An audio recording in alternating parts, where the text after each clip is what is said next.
Let's take a deep breath, relax, and slowly explore the story of paper. Somewhere in the limestone caves of southern France, roughly 17,000 years ago, a person dipped their fingers into a paste of crushed minerals and animal fat, reached up to the cold stone wall, and drew the outline of a horse. It was not decoration, not in the way we think of it now. It was something more urgent than that. It was an attempt to hold a thought in place, to pin a moment of the living world onto something that would not move, would not forget, would not fade when the person who saw it was gone. That impulse, that burning human need to take what existed only inside the mind and give it a life outside the body, is the oldest thread in the story of paper. Because paper did not arrive out of nowhere. It arrived at the end of a very long road paved with stone and clay and bone and bark and skin, each material tried and found wanting, each one a stepping stone toward the thin, flexible, portable sheet that would eventually change everything. Can you picture those caves for a moment? The paintings at Lascaux, discovered in 1940 by 4 teenagers and their dog, show horses, stags, bison, and cattle rendered in remarkable detail. But Lascaux was not unique. Across the world, from the rock shelters of central India to the hand stencils of Indonesia, dated to at least 40,000 years ago, human beings were pressing their thoughts onto stone. The surface was permanent, and that was its great virtue. But it was also immovable. You could not carry a cave wall with you. You could not send it across a river to another village. You could not fold it up and slip it into a pouch. The world's first writing surface was the world itself, and that was both its power and its deepest limitation. The next great leap came in a place called Mesopotamia, in the flat, fertile land between 2 rivers in what is now southern Iraq. Around 3,200 years before the Common Era, the people of the ancient city of Uruk developed what we consider the first true writing system. And here is a lovely detail worth knowing. They did not invent it for poetry or philosophy. They invented it for accounting.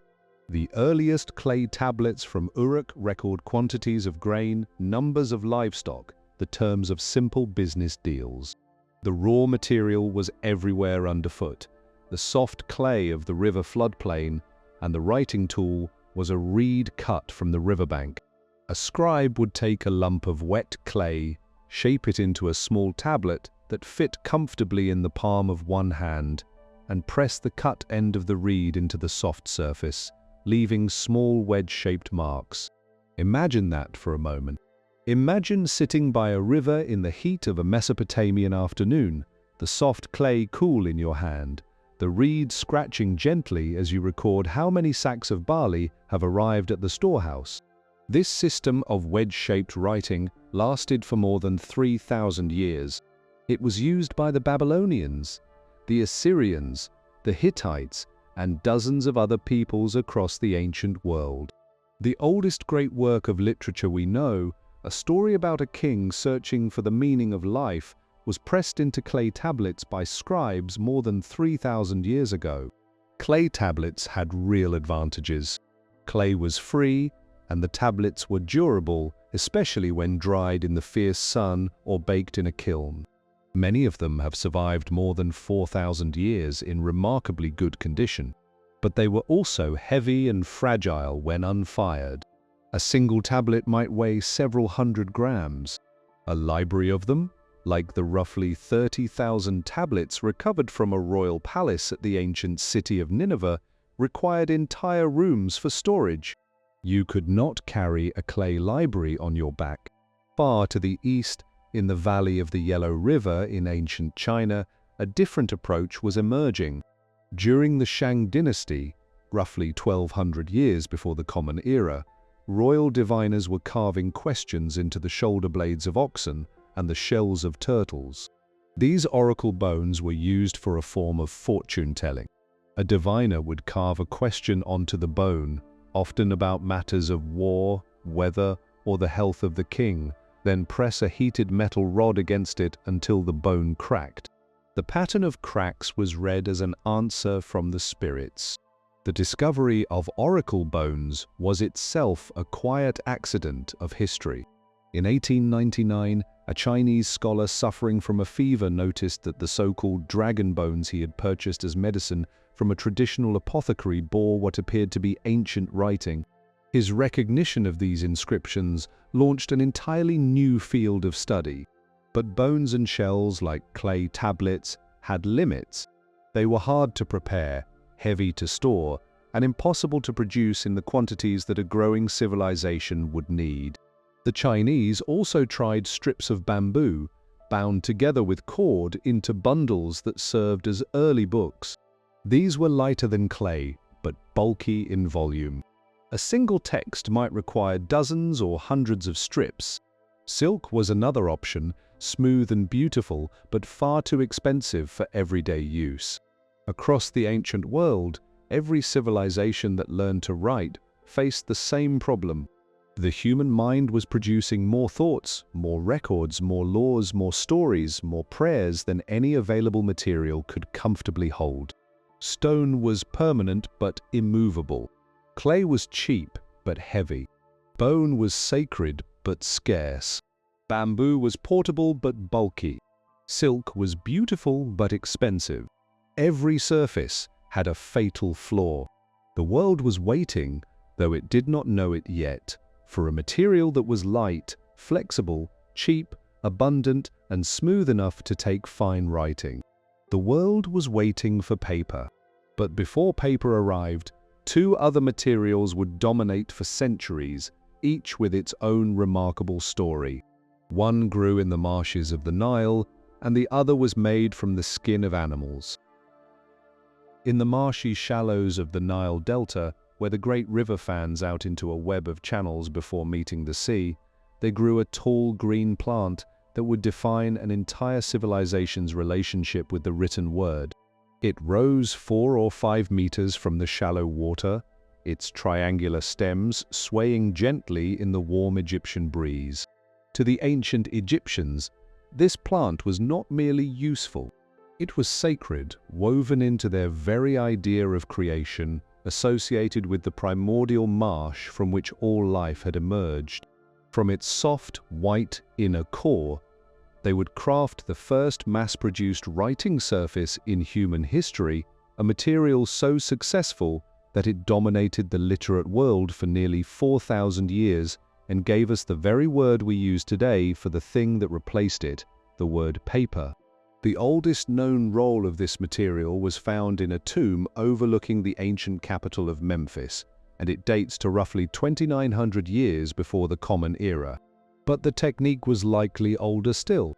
By the time of the Great Pyramids, the entire machinery of the Egyptian state was already running on this writing surface, producing the tax records, census counts, legal contracts, and religious texts that held together one of the most complex civilizations of the ancient world.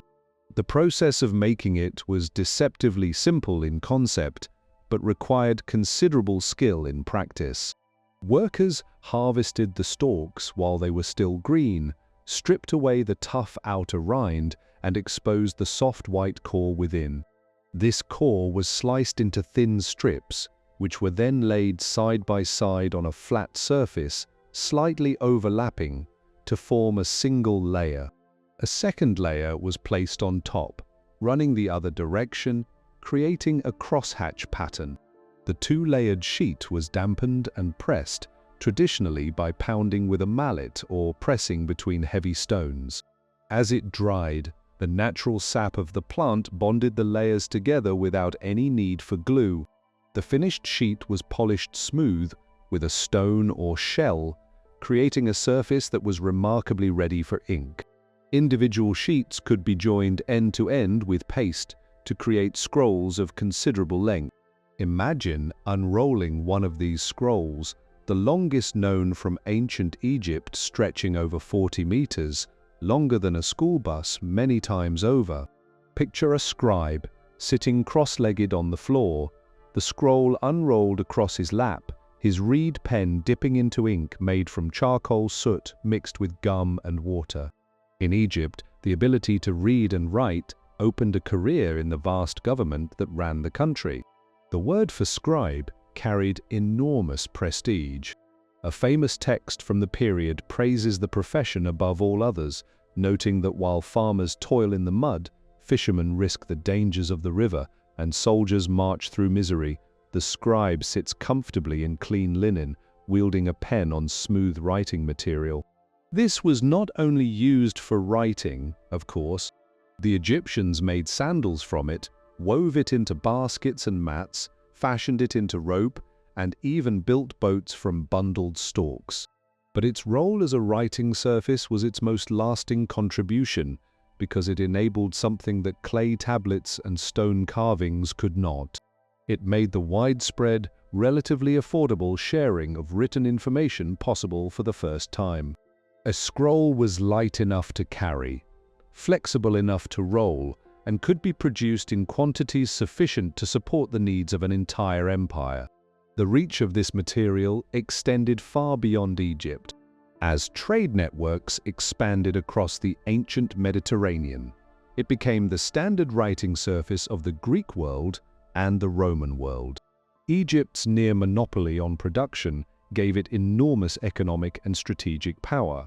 The Great Library at Alexandria, founded in the 3rd century before the Common Era, was both a monument to learning and a testament to this power. Under one of its most ambitious rulers, the library reportedly seized scrolls from ships docking in the harbor, had them copied, and returned the copies to their owners while keeping the originals. At its height, the library may have held hundreds of thousands of scrolls, making it the largest collection of knowledge in the ancient world. The Romans were enthusiastic consumers. A Roman writer of the 1st century devoted an entire section of his great work on natural history to describing the different grades, from the finest quality reserved for sacred texts and imperial letters to coarser grades used for wrapping and packaging. Roman law, Roman literature, Roman commerce, all of it depended on a steady supply flowing across the sea from Egypt. In the dry sands of the Egyptian desert, archaeologists have recovered tens of thousands of fragments from the Roman period, preserving everything from lost works of literature to laundry lists and love letters. But this material had limitations that would eventually prove serious. It was fragile when dry and easily damaged by moisture, mold, and insects. It could not be folded without cracking, which meant that the scroll remained the dominant format for as long as it was the dominant writing surface. And most importantly, the plant grew only in a narrow band of suitable habitat along the Nile and a few other places. It could not be grown in the cooler, drier climate of Europe. As the Roman Empire fragmented and trade routes shrank in the early medieval period, the supply to Europe dwindled and eventually stopped. The last known European document written on this material dates to the year 1057. Yet its legacy lives on in quiet ways. The English word paper comes from the Latin name for this plant. The word Bible comes from a Greek word for the same material, which itself came from the name of a Phoenician port city that was a major center of the trade. Every time we speak of paper, every time we open a book, we are using words that trace their roots back to a tall green plant growing in the marshes of the Nile 4,000 years ago, where someone first had the idea of slicing its soft white core into strips and pressing them flat into something that could hold a thought. There is a story told by an ancient Roman writer about a rivalry between two great libraries that may have changed the course of writing forever. The rulers of Egypt, jealous of the growing fame of a library in the city of Pergamon, in what is now Turkey, placed a ban on the export of their prized writing material. Faced with the sudden loss of their supply, the scholars and craftsmen of Pergamon developed an alternative. They took animal skins, subjected them to an elaborate process of soaking, scraping, stretching, and drying, and produced a writing surface that was in many ways superior to anything that had come before.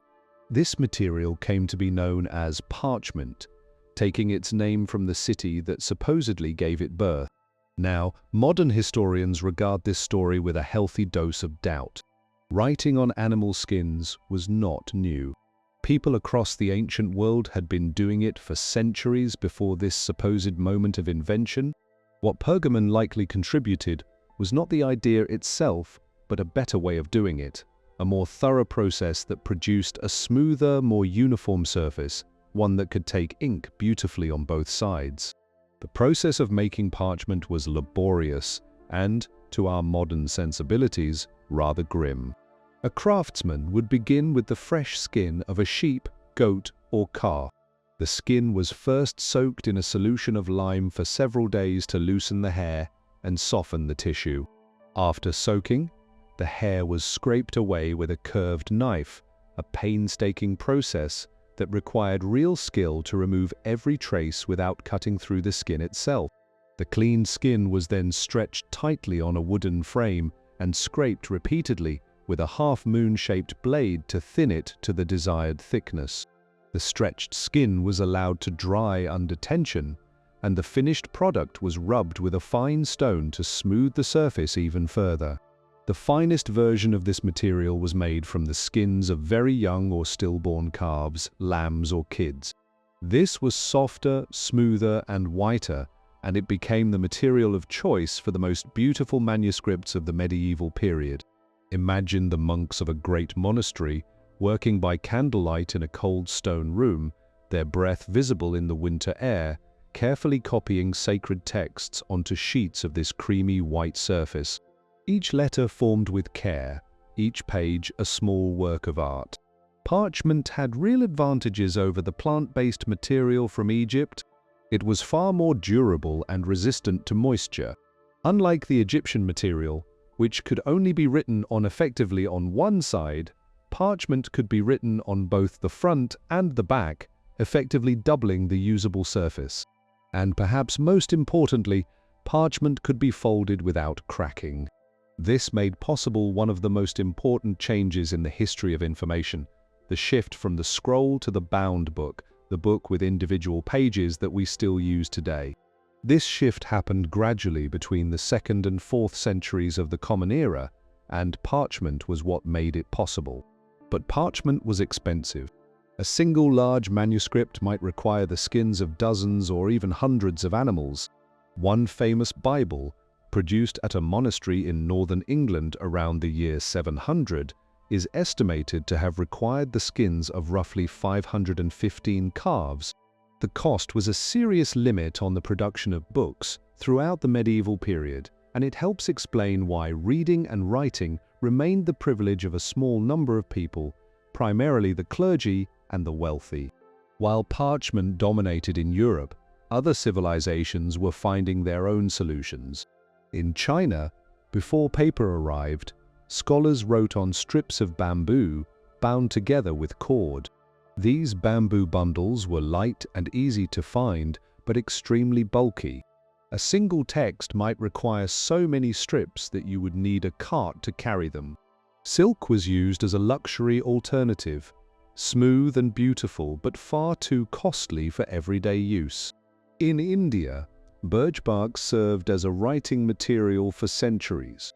The oldest surviving birch bark manuscripts come from what is now Afghanistan, dating to roughly the 1st century of the Common Era, fragile scrolls that were stored in clay jars and survived 2,000 years in the dry earth. Far to the north, in medieval Russia, birch bark served as an everyday writing surface. Archaeologists in the ancient trading city of Novgorod discovered over 1,100 birch bark documents, recording everything from personal letters and business accounts to what appear to be children's homework exercises. Can you imagine that? A child scratching their lessons into a piece of bark 1,000 years ago. In the Pacific world, the peoples of Polynesia developed a cloth beaten from the inner bark of certain trees. This was not primarily a writing surface, but a fabric for clothing and ceremony, though it could be decorated with designs that carried deep cultural meaning. And in the Americas, long before Europeans arrived, the Maya and the Aztecs had developed their own form of bark paper. The Maya made theirs from the inner bark of a type of fig tree, using it to create folding books filled with hieroglyphic writing that recorded astronomical observations, calendars, historical events, and sacred stories. The Aztecs used a similar material, manufactured in over 40 villages and handed over as tribute by conquered peoples. The tragedy of this tradition in the Americas is heartbreaking. When Spanish colonizers arrived in the 16th century, a friar named Diego de Landa ordered the systematic burning of Maya books, regarding them as the work of evil. In a single afternoon in 1562, he oversaw the destruction of 27 of these precious folding books, along with thousands of images. Only 3 or 4 Maya books survived the conquest. We will never know the full extent of what was lost in those flames. All of these materials, from stone and clay to skin and bark, were humanity's attempts to solve the same essential problem: how to hold thought in place. Each had its virtues, and each had its limits. And in a workshop in the Chinese capital, sometime around the 1st century of the Common Era, someone was about to discover a solution that would make most of them unnecessary.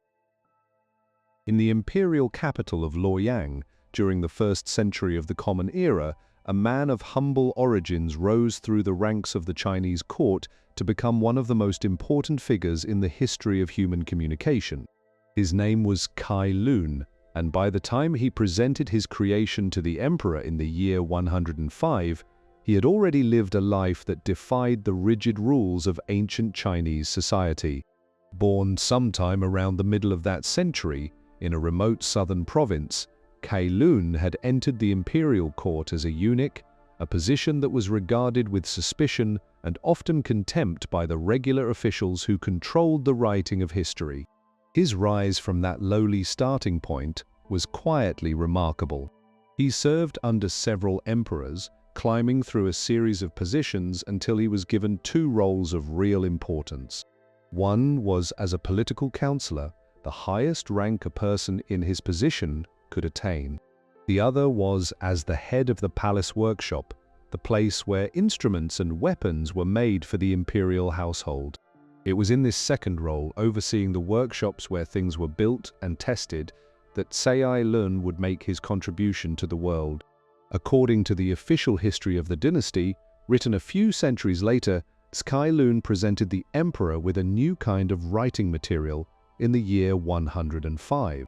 The text records that he used tree bark, leftover hemp, old rags and fishnets as his raw materials, processing them into a smooth, flat sheet that was cheaper and more practical than the silk and bamboo then in common use.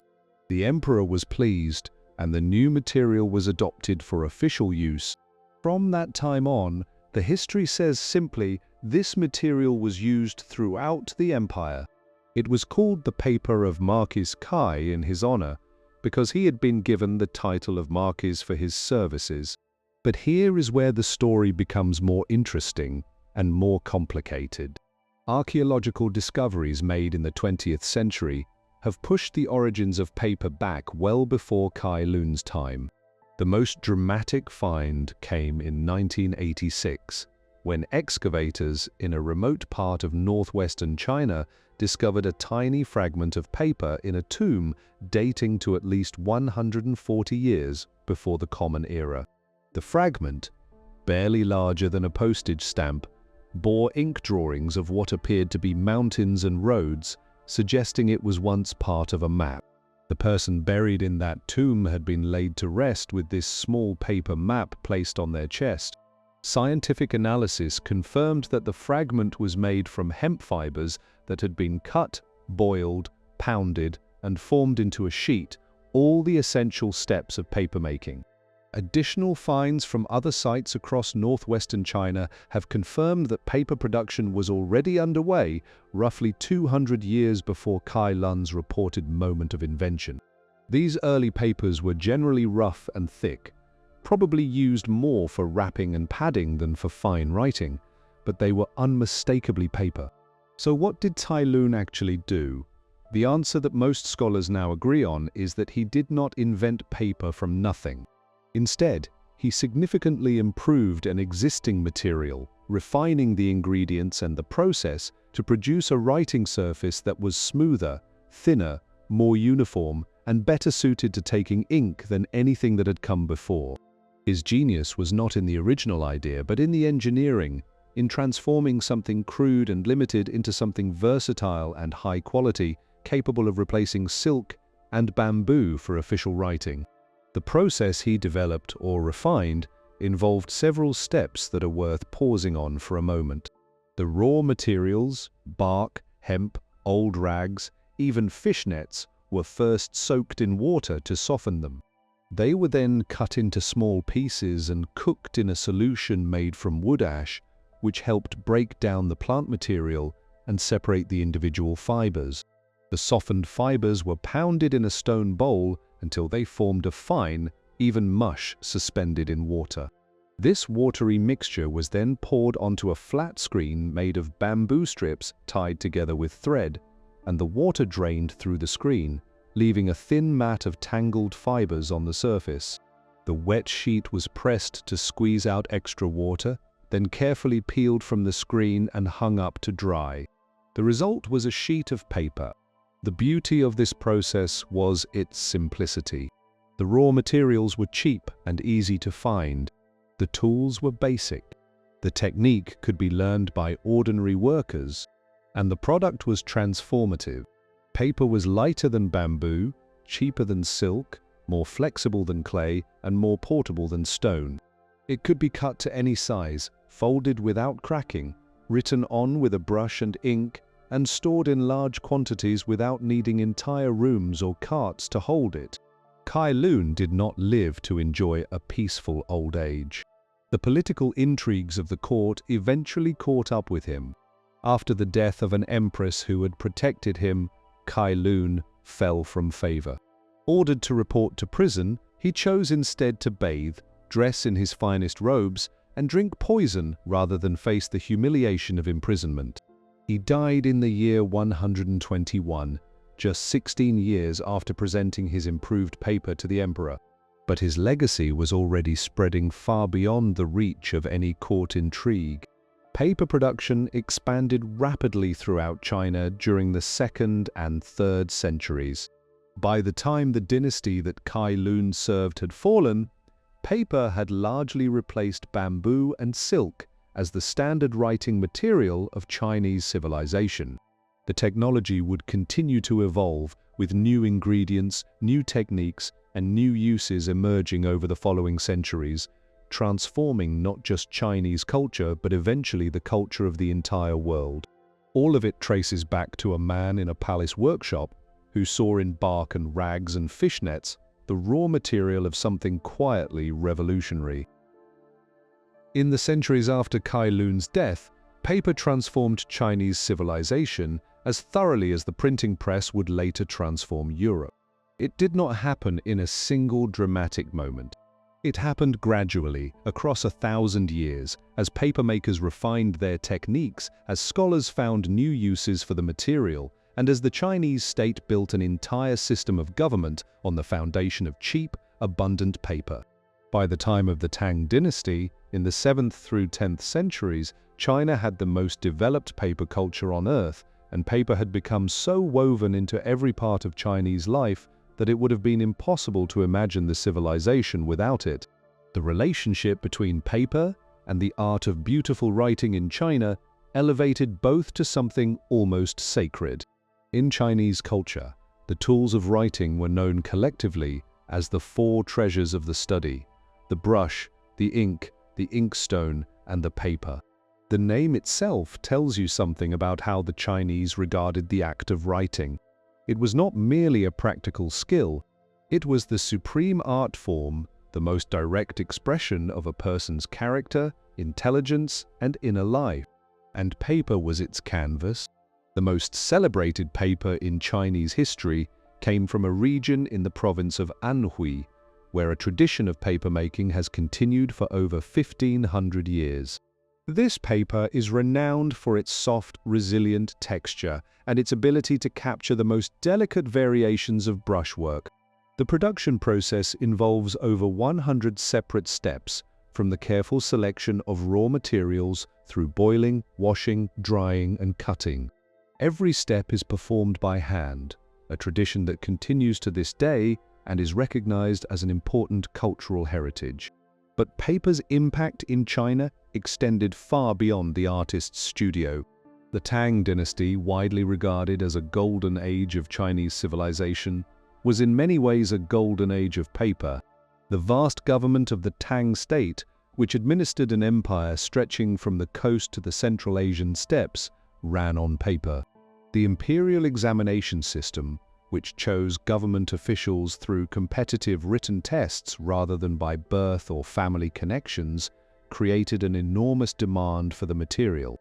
Candidates spent years studying the classics, copying texts by hand, and writing practice essays, all on paper. This system produced one of the most well-read governing classes in the ancient world, and paper was its essential foundation. Paper also made possible the rise of a printing technique that was, in its time, the most important information technology in the world. Chinese craftsmen had been experimenting with stamping and pressing techniques for centuries, but true printing, in which an entire page of text was carved in reverse on a wooden block, inked, and pressed against paper, emerged during the Tang dynasty. The technique was especially connected to the copying of sacred Buddhist texts. The earliest surviving printed book with a date on it is a Buddhist scripture, printed on the 11th of May in the year 868.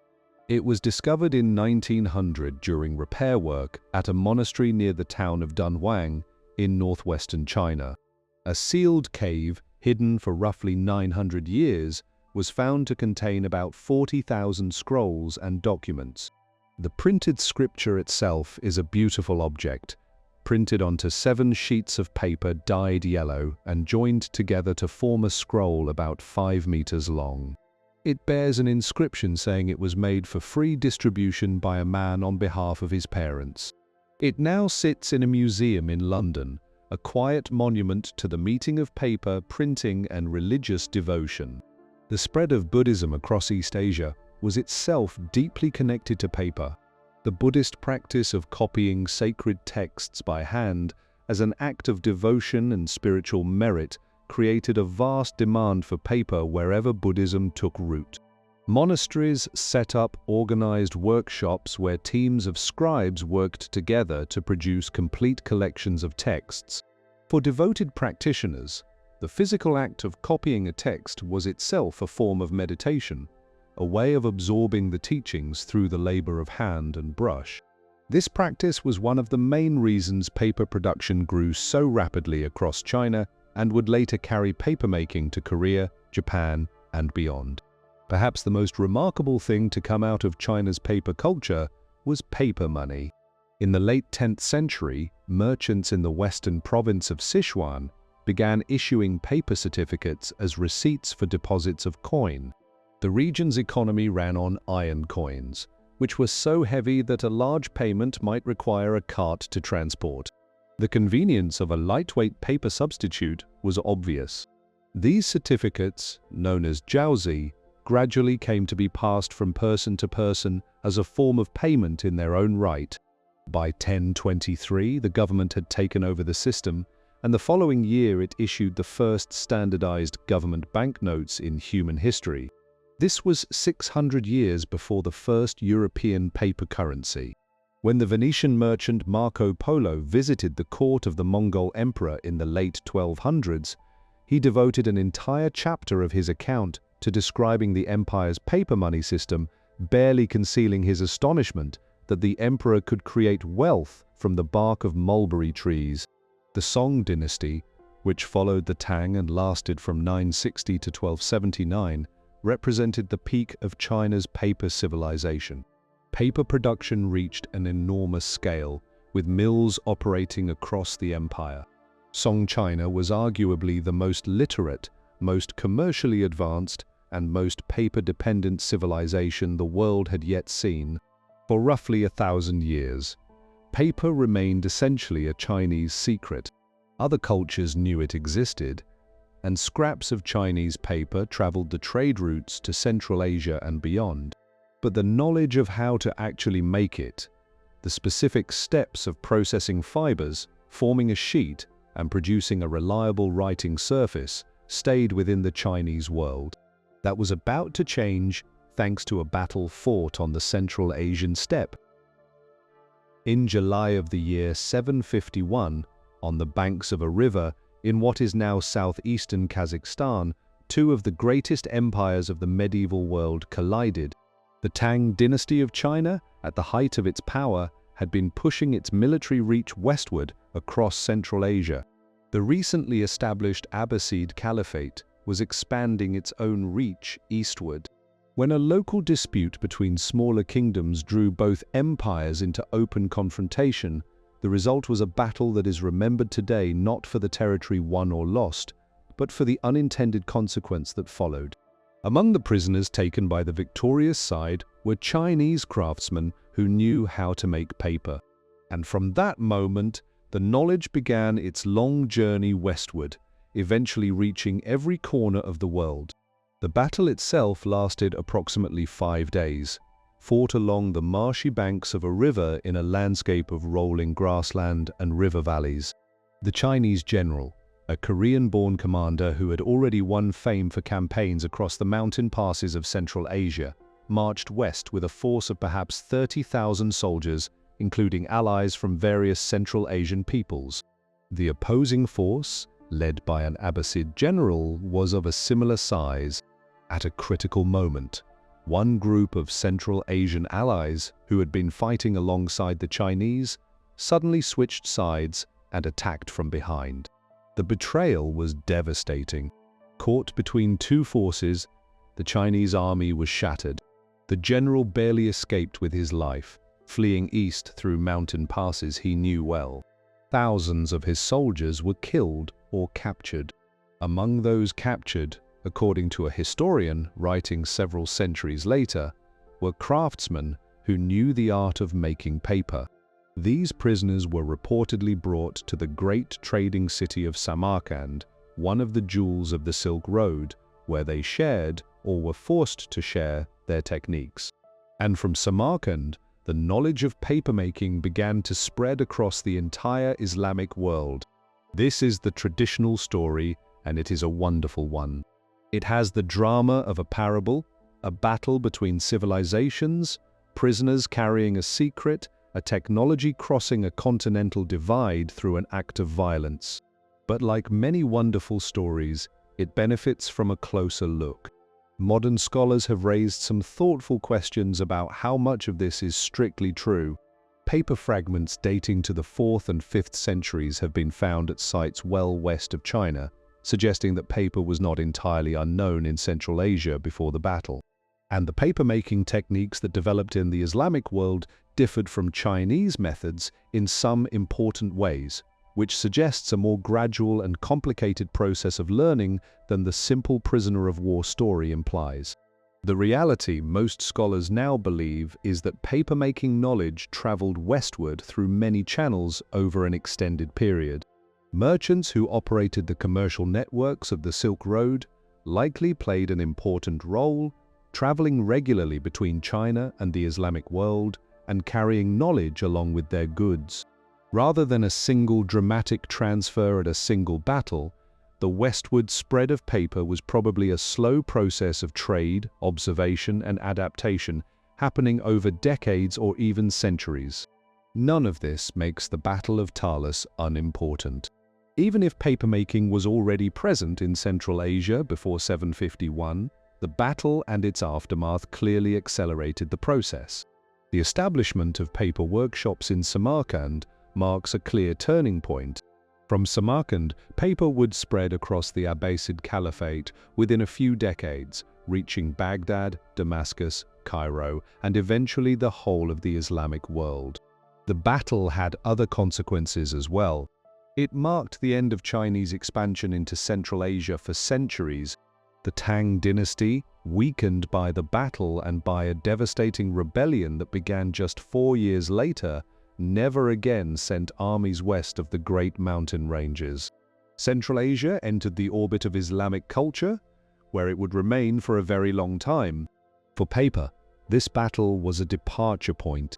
The technology that had been refined over 1,000 years in China was about to enter a new world, where it would be adapted, improved, and used in ways that its Chinese creators could never have imagined. The speed of its westward spread was remarkable. Within 2 decades, paper was being made in Baghdad. Within a century, workshops were operating in Damascus, Egypt, and across North Africa. Within 3 centuries, paper had reached Europe through the south of Spain. The entire journey from Central Asia to the Atlantic coast, a distance of more than 6,000 kilometers, was accomplished in roughly 300 years. There is a quiet irony in all of this that is worth pausing on. A battle that China lost became a gift to the world. The knowledge carried westward by prisoners, traders, and travelers would help fuel one of the greatest intellectual flowerings in human history, the era of learning in the Islamic world. Paper, born in China, carried along the ancient trade routes, was about to become a citizen of the world, and its next home, in the workshops and markets of the Islamic Empire, would be one of the most consequential chapters in its long story. Samarkand in the 8th century was one of the great crossroads of the world. Situated on the Silk Road in the heart of Central Asia, the city had been a center of trade and culture for thousands of years, a place where goods from China, India, Persia, and the distant Roman world all passed through the hands of local merchants. When papermaking arrived in Samarkand, it found a city perfectly positioned to transform a regional craft into a global one. The papermakers of Samarkand did not simply copy Chinese methods. They adapted them, drawing on locally available materials and developing ideas of their own. The most important change was in what they used to make the paper. Chinese papermakers had relied primarily on the inner bark of trees like mulberry, along with hemp and bamboo. In Samarkand and across the Islamic world, papermakers turned instead to cotton and linen rags, processing worn-out clothing and household textiles into a fibrous pulp. This was more than a simple swap of ingredients. Cotton and linen fibers produced a paper with different qualities, generally thicker and more opaque than Chinese paper, with a slightly rougher surface that worked well with the reed pens and inks used by Islamic scribes. The Islamic papermakers also improved the way they broke down their raw materials into individual fibers. They developed a heavy wooden beam powered by a water wheel that could pound rags into pulp far more efficiently than the hand-pounding methods used in Chinese workshops. This tool increased the amount of paper a workshop could produce and laid the foundation for the paper mills that would eventually spread across the Islamic world and into Europe. From Samarkand, the knowledge of papermaking traveled rapidly along the trade routes of the Abbasid Caliphate. The next major center was Baghdad, where the first paper workshop was established in 793 during the reign of one of the most celebrated rulers of the Islamic world. Baghdad in the late 8th century was the largest city in the world outside of China, a cosmopolitan capital of perhaps 1 million people, the political and intellectual heart of an empire stretching from Spain to the borders of India. The arrival of papermaking in Baghdad was not just a practical development. It was something that would reshape an entire civilization. The papermakers of Baghdad further refined the craft. They developed a method of coating the paper surface with a starch-based solution that prevented ink from bleeding and spreading into the fibers. This treatment made the paper suitable for the flowing calligraphy and precise record-keeping that the Islamic world demanded. The coated paper of Baghdad became famous for its quality, and the city's workshops grew into major operations. From Baghdad, paper production spread outward in every direction. Workshops were established in Damascus, which gave its name to a style of paper that became a mark of quality in markets far to the west. Cairo became another important center, benefiting from Egypt's long experience with the earlier plant-based writing material and the ready availability of cotton and linen rags. Paper workshops appeared across North Africa, from what is now Tunisia to Morocco, following the trade routes that connected the heart of the empire with the cities of the Western Mediterranean and the markets of Africa south of the Sahara. The impact of cheap, abundant paper on Islamic civilization was nothing short of transformative.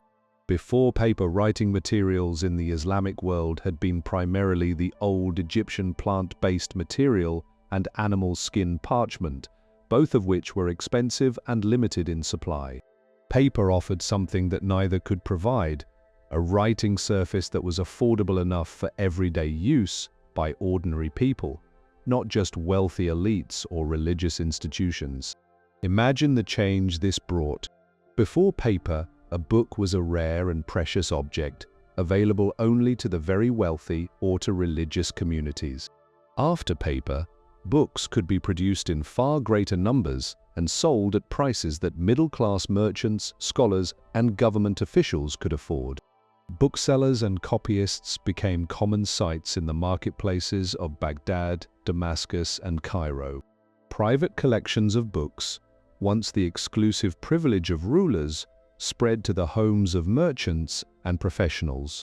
The Islamic world developed a thriving trade in books that had no match in the contemporary Christian world, where animal skin manuscripts remained too expensive for all but the richest monasteries and courts. Paper also transformed the way the empire was governed. Tax records, legal documents, and official letters could now be produced, copied, and stored at far lower cost than before. The efficiency of the administration owed much to the simple fact that its officials had access to cheap paper, making record-keeping practical on a scale that would have been impossible with the older, more expensive materials. The journey from Samarkand to Baghdad illustrates a pattern that would repeat itself throughout the history of paper. Each new culture that adopted it did not merely receive a technology, it reinvented it. The Chinese had made paper from bark and hemp. The Islamic world made it from rags. The Chinese had sized their paper with rice starch. The Islamic world developed its own coating methods. Paper was not a static invention that traveled unchanged from one place to another. It was a living craft, constantly evolving, constantly being remade to suit new materials, new needs, and new ways of seeing the world. And its next great destination, after the workshops of the Islamic world, would be the cities of medieval Europe, where it would arrive not as a curiosity, but as a necessity. In the 9th century, in the newly founded city of Baghdad, a ruler established an institution that would become one of the most celebrated centers of learning in human history. It was a library, a translation bureau, and an academy of sciences, all rolled into one. Within its walls, scholars translated the works of the great Greek thinkers Aristotle, Euclid, and others from Greek into Arabic. They built upon these older foundations to make original discoveries in mathematics, astronomy, medicine, and philosophy that would shape the course of human knowledge for centuries. And none of it would have been possible without paper. The connection between paper and this golden age of Islamic learning is one of those moments in history that seems almost too perfectly neat to be true. But the evidence supports it. Before cheap paper arrived from Samarkand and Baghdad, scholarship in the Islamic world had been limited by the same material problem that limited it everywhere: the high cost of parchment and the fragility of the older Egyptian writing material. Writing was a luxury. Books were rare. Libraries belonged to rulers and the very wealthy. The arrival of paper changed this equation in a fundamental way. The Great Translation Project, as scholars now call the systematic effort to bring Greek, Persian, and Indian texts into Arabic, was one of the largest intellectual undertakings ever attempted. It was driven by a mix of religious curiosity, scientific ambition, and political pride. The rulers who paid for the translations did so not only out of love of learning, but because gathering knowledge from many civilizations was itself a form of power. And paper made this gathering possible on a scale that would have been unthinkable with more expensive writing materials. The translators were held to demanding standards. They had to understand the subjects they were translating, speak at least 2 languages fluently, and work only from original sources.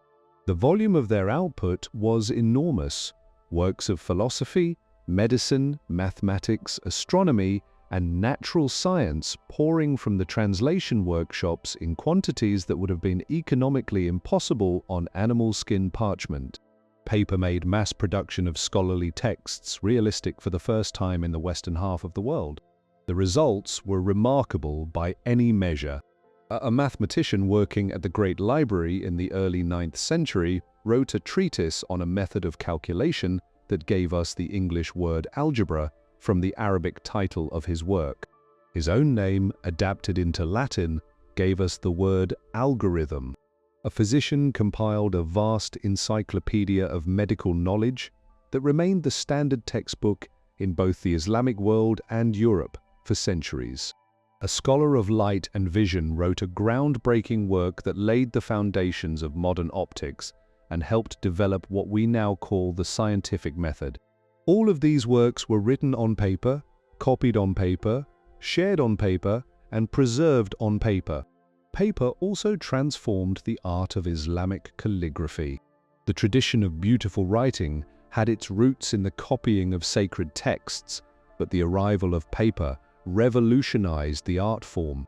The smooth, absorbent surface of well-made paper was ideal for the flowing styles that calligraphers were developing, and the affordability of the material meant that artists could practice extensively, experiment with new approaches, and produce works in quantities that the older writing surfaces would never have allowed.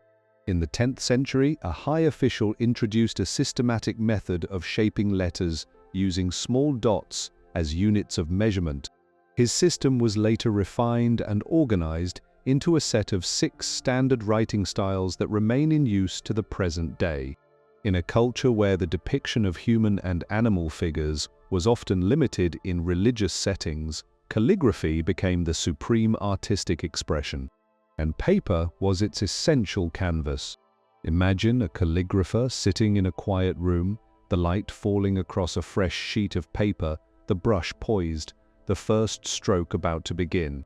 The smoothness of the paper, the way the ink flows and settles, the way the dried letters catch the light, all of these depend on the quality of the paper beneath the brush. The economic impact was equally profound before paper. Maintaining a literate middle class of merchants and government workers was difficult because the materials of reading and writing were so expensive. Paper changed this. As books became more affordable, the ability to read spread beyond the traditional elites. Merchants needed to read contracts and keep accounts. Officials needed to process the growing paperwork of a large empire. A culture of reading emerged that was broader and deeper than anything the world had seen before. One geographer of the 10th century described entire streets in Baghdad lined with booksellers, and similar markets existed in Cairo, in the great cities of Spain, and across the Islamic world. The destruction of the Great Library came in 1258, when invading armies sacked Baghdad. According to accounts passed down through the centuries, so many books were thrown into the river that the water ran dark with ink for days. The loss was devastating, but it was not total. Other libraries across the Islamic world preserved copies of works that were lost in Baghdad. The fact that the book trade was spread across so many cities, made possible by cheap paper, meant that the knowledge of this golden era was not locked in a single vulnerable place. This era teaches us one of the most important truths about paper's role in human history. Paper does not create knowledge. People create knowledge. But paper creates the conditions in which knowledge can grow and spread. Without affordable paper, the Great Translation Project would have been too costly to sustain. Without paper, the works of the great mathematicians and physicians might never have been widely shared. Paper was not the cause of the Golden Age, but it was one of its essential foundations, a quiet material on which a brilliant civilization built its intellectual achievements. Paper arrived in Europe not through conquest or deliberate planning, but through the same slow, organic process of cultural exchange that had carried it from China to Central Asia and from Central Asia to the Islamic world. The The point of entry was the southern edge of the continent, the places where Islamic and Christian cultures met and mingled, the south of Spain, where Moorish civilization had been flourishing for centuries, and the island of Sicily, another meeting point of these two worlds. By the time European Christians first held a sheet of paper in their hands, it had already been in use across the Islamic world for over 200 years. The earliest evidence of paper making in Europe comes from the part of Spain that was under Moorish influence. One city in particular in the Kingdom of Valencia became the first established center of European paper production by the middle of the 12th century. The workshops there drew on the Islamic paper-making tradition, using cotton and linen rags as their raw materials and employing the techniques that had been refined in Samarkand, Baghdad, and Damascus. The paper they produced was of respectable quality, and it found ready buyers in the Christian kingdoms to the north, where animal skin parchment was expensive and the need for writing material was growing alongside the expanding governments of the region. But paper's reception in Christian Europe was not entirely warm. There was genuine suspicion of this new material. Paper was associated with the Islamic world, with the Moors, and this connection carried a certain unease. More practically, paper was seen as less durable than parchment. This was not entirely unfair. Early European papers, made with techniques that were still being refined, were indeed less lasting than well-made parchment. Several medieval legal codes explicitly banned the use of paper for official documents. In 1231, a powerful ruler of the Holy Roman Empire issued a decree forbidding paper for public records, insisting on parchment to ensure that the documents would survive the passage of time. This resistance to paper is worth thinking about for a moment, because it reveals a pattern that shows up again and again in the history of new writing technologies. Those in power tend to distrust new materials, particularly when those materials are cheaper, easier to get, and harder to control than the existing ones. Parchment was expensive, which naturally limited its use to official channels and approved institutions.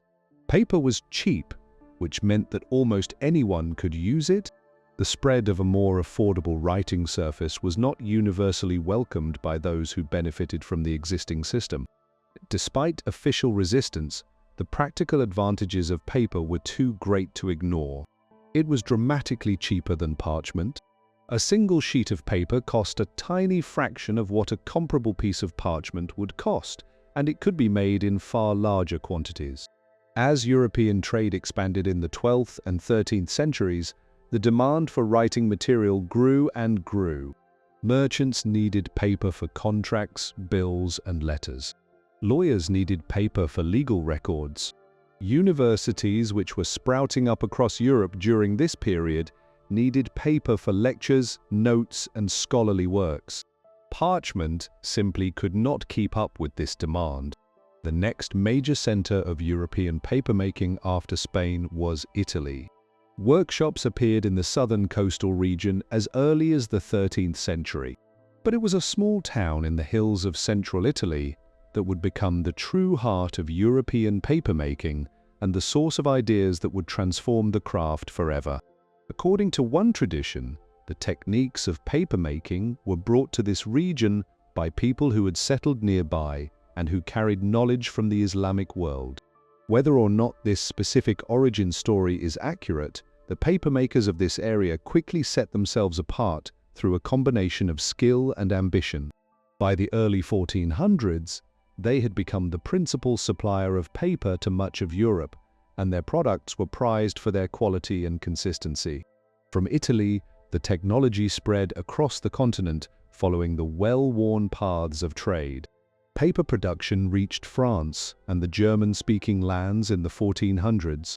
The first paper workshop north of the Alps was built near the city of Nuremberg in 1390, a significant moment in paper's northward journey.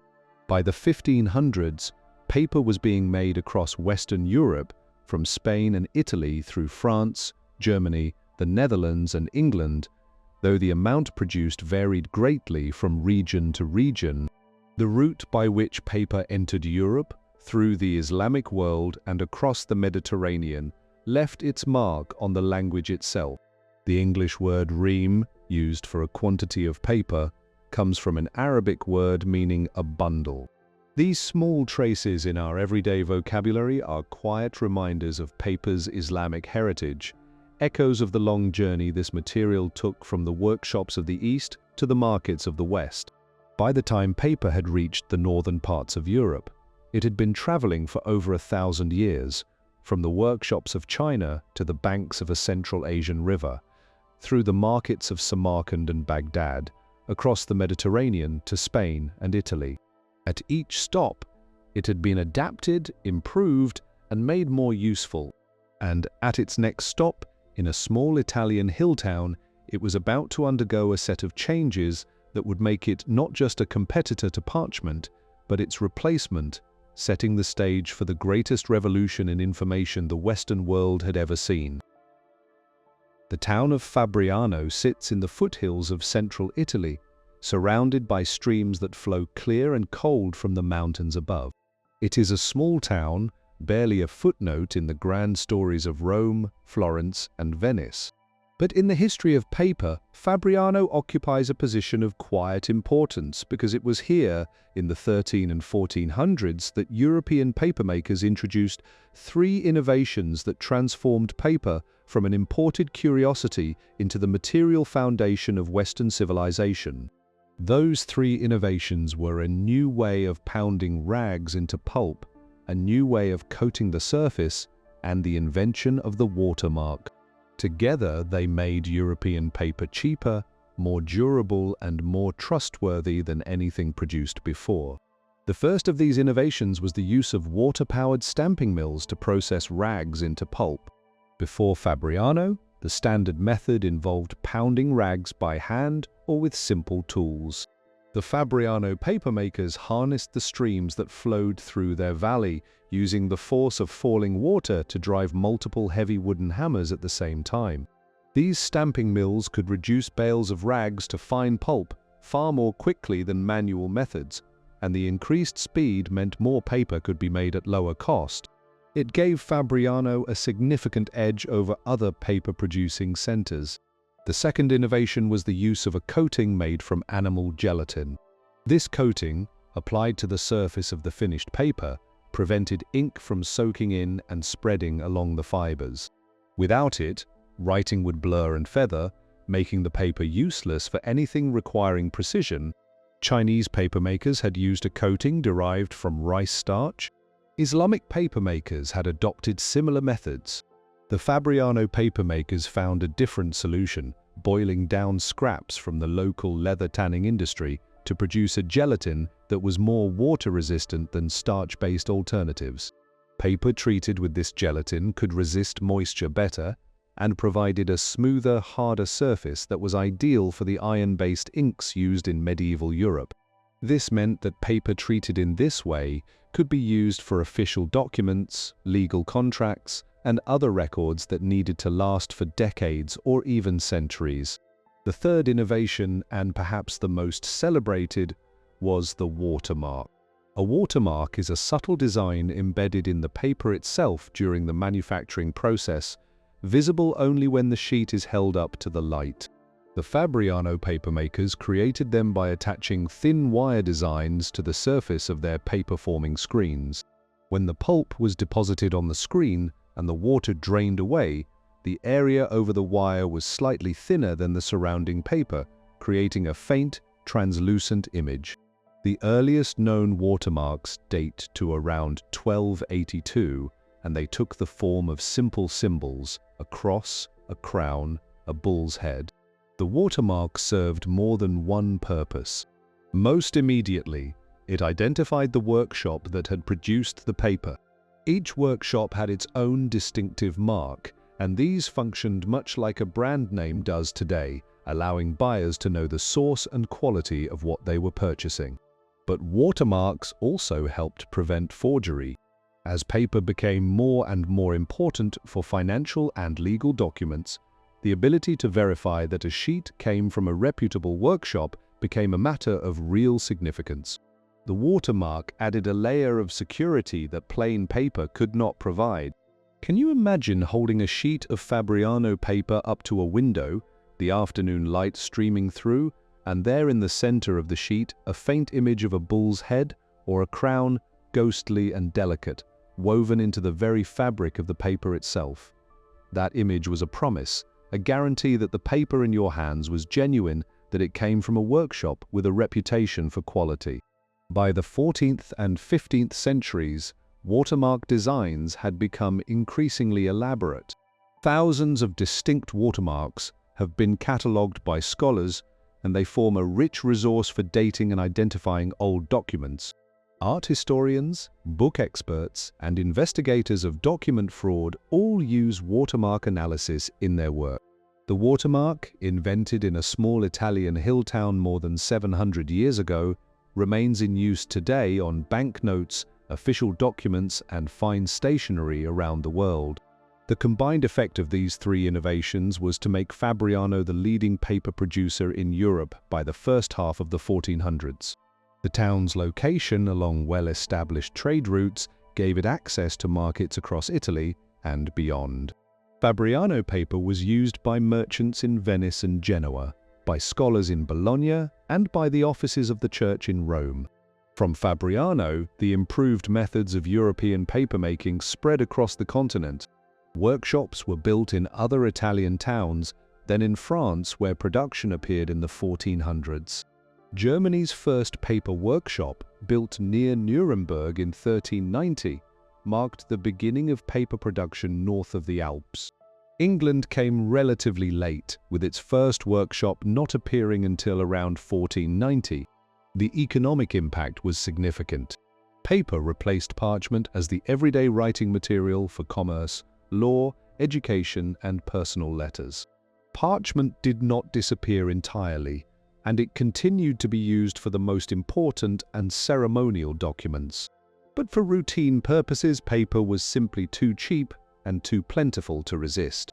By some estimates, paper cost roughly 1/6 as much as parchment for a similar writing surface, and in some markets, the difference was even greater. This dramatic drop in the cost of writing material sent ripples across European society. More people could afford to write. More records could be kept. More books could be produced even before the invention of the printing press. And in a workshop in the German city of Mainz around the year 1440, a goldsmith was about to discover that this cheap, abundant material was the missing piece that would make his revolutionary invention practical. While paper was making its slow journey westward from China through the Islamic world to Europe, it was also spreading in a different direction eastward across the sea to Korea and Japan. And in those two countries, something rather special happened. Paper was not just adopted as a practical writing material. It was transformed into something deeper, a cultural treasure woven into religious practice, artistic expression, architecture, and daily life in ways that had no parallel anywhere else in the world. The papers that emerged from these two traditions are among the most beautiful and durable ever made, and their stories reveal a relationship between human craft and natural materials that feels almost spiritual.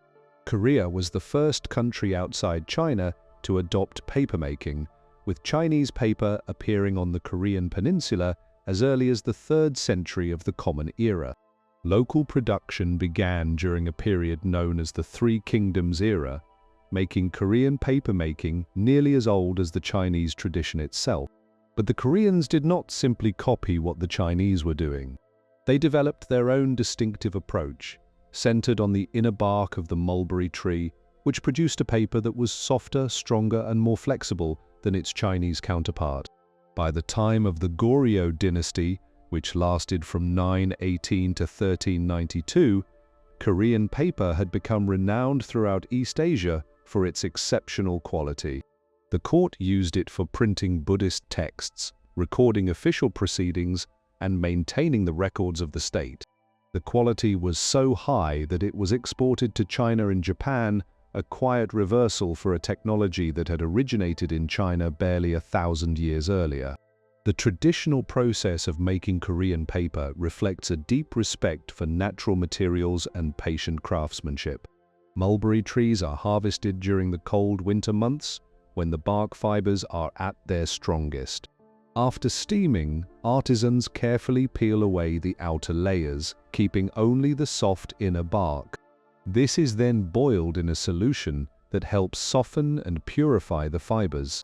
The cleaned fibers are beaten by hand, gently and carefully, to separate them without cutting, preserving their natural length and strength. The defining step is a particular technique for forming each sheet. Using a screen made from bamboo, the craftsman dips it into the fiber and water mixture and shakes it vigorously, allowing the fibers to cross and tangle in many directions. This creates a paper that is remarkably tear-resistant and durable. A well-made sheet of Korean paper can last 1,000 years or more, and throughout Korean history, it has been used not just for writing, but for clothing, flooring, wall covering, fans, lanterns, and even lightweight armor. Can you picture that for a moment? A soldier going into battle wearing armor made from paper, layer upon layer of it, pressed and lacquered into a material hard enough to turn aside an arrow. Paper arrived in Japan slightly later, traditionally dated to the year 610, when a Korean Buddhist monk is said to have brought paper-making skills along with ink and other tools of learning. The broader point is not in dispute. Papermaking reached Japan from the Korean peninsula during the 7th century, carried by Buddhist monks and Korean craftsmen who played an important role in bringing Chinese and Korean culture to the Japanese islands. The Japanese did not merely adopt what they received, they transformed it. During a period of great cultural flowering between the 8th and 12th centuries, Japanese papermakers developed a distinctive technique for forming their sheets. They added a thick, gooey substance made from the roots of a certain plant to the fiber and water mixture. This sticky material slowed the draining of water through the screen, allowing the papermaker to scoop and toss the mixture multiple times, building up layers of fibers in a controlled way. The result was a paper that was thinner, more even, and stronger than paper made by the older, simpler method. This technique produced what is known in Japanese as washi, and it became one of the most celebrated craft traditions in the world. Made primarily from the fibers of the paper mulberry bush, washi is renowned for its strength, its flexibility, and its quiet beauty. It is tougher than modern paper made from wood pulp, and it can last well over 1,000 years. The process of making it is best carried out in the cold months of winter, because cold water slows the growth of bacteria that could weaken the fibers, and the low temperatures cause the fibers to tighten, producing a crisp, clean texture. Washi became deeply embedded in Japanese life and culture. It was used for the translucent sliding panels called shoji screens, which define the interior spaces of traditional Japanese homes, filtering light into rooms with a soft, diffuse glow. Imagine sitting in a quiet room, the afternoon sun shining through a screen of handmade paper, the light warm and gentle, the shadows of tree branches moving slowly across the surface. Washi was also used for lanterns, fans, umbrellas, and dolls. It was the essential material for calligraphy and painting, and it was the foundation of origami, the art of paper folding that would become one of Japan's most recognized gifts to the world. In 2014, the traditional craft of Japanese handmade paper was formally recognized as an important cultural heritage, a tribute not just to individual papermakers, but to a tradition that had maintained its standards for over 1,000 years. Today, washi is used by art conservators at some of the world's greatest museums to repair damaged paintings, prints, and manuscripts. Its thinness, its flexibility, and its extraordinary durability make it ideal for this delicate work, a quiet testament to the skill of Japanese papermakers who refined their craft over centuries in the cold mountain streams of a volcanic island chain. The story of paper in Korea and Japan is a gentle reminder that a technology is never merely technical. It is always shaped by the values, the beauty, and the spirit of the people who use it. In a sealed cave near a desert town at the far western edge of China, someone around the year 1000 closed a door and walked away. Behind that door lay roughly 40,000 scrolls and documents, one of the largest collections of religious texts ever assembled, the accumulated output of centuries of devoted copying. The cave remained sealed and undisturbed for 900 years, until a priest caring for the neglected cave temples discovered the hidden chamber in 1900. What he found inside was a treasure that would transform our understanding of both Buddhism and the history of paper. Among the documents in that cave was the printed Buddhist scripture we encountered earlier, the oldest dated printed book in the world, made in the year 868. But that famous text was only the most well-known item in a vast collection that included prayers, contracts, calendars, letters, and government documents in multiple languages.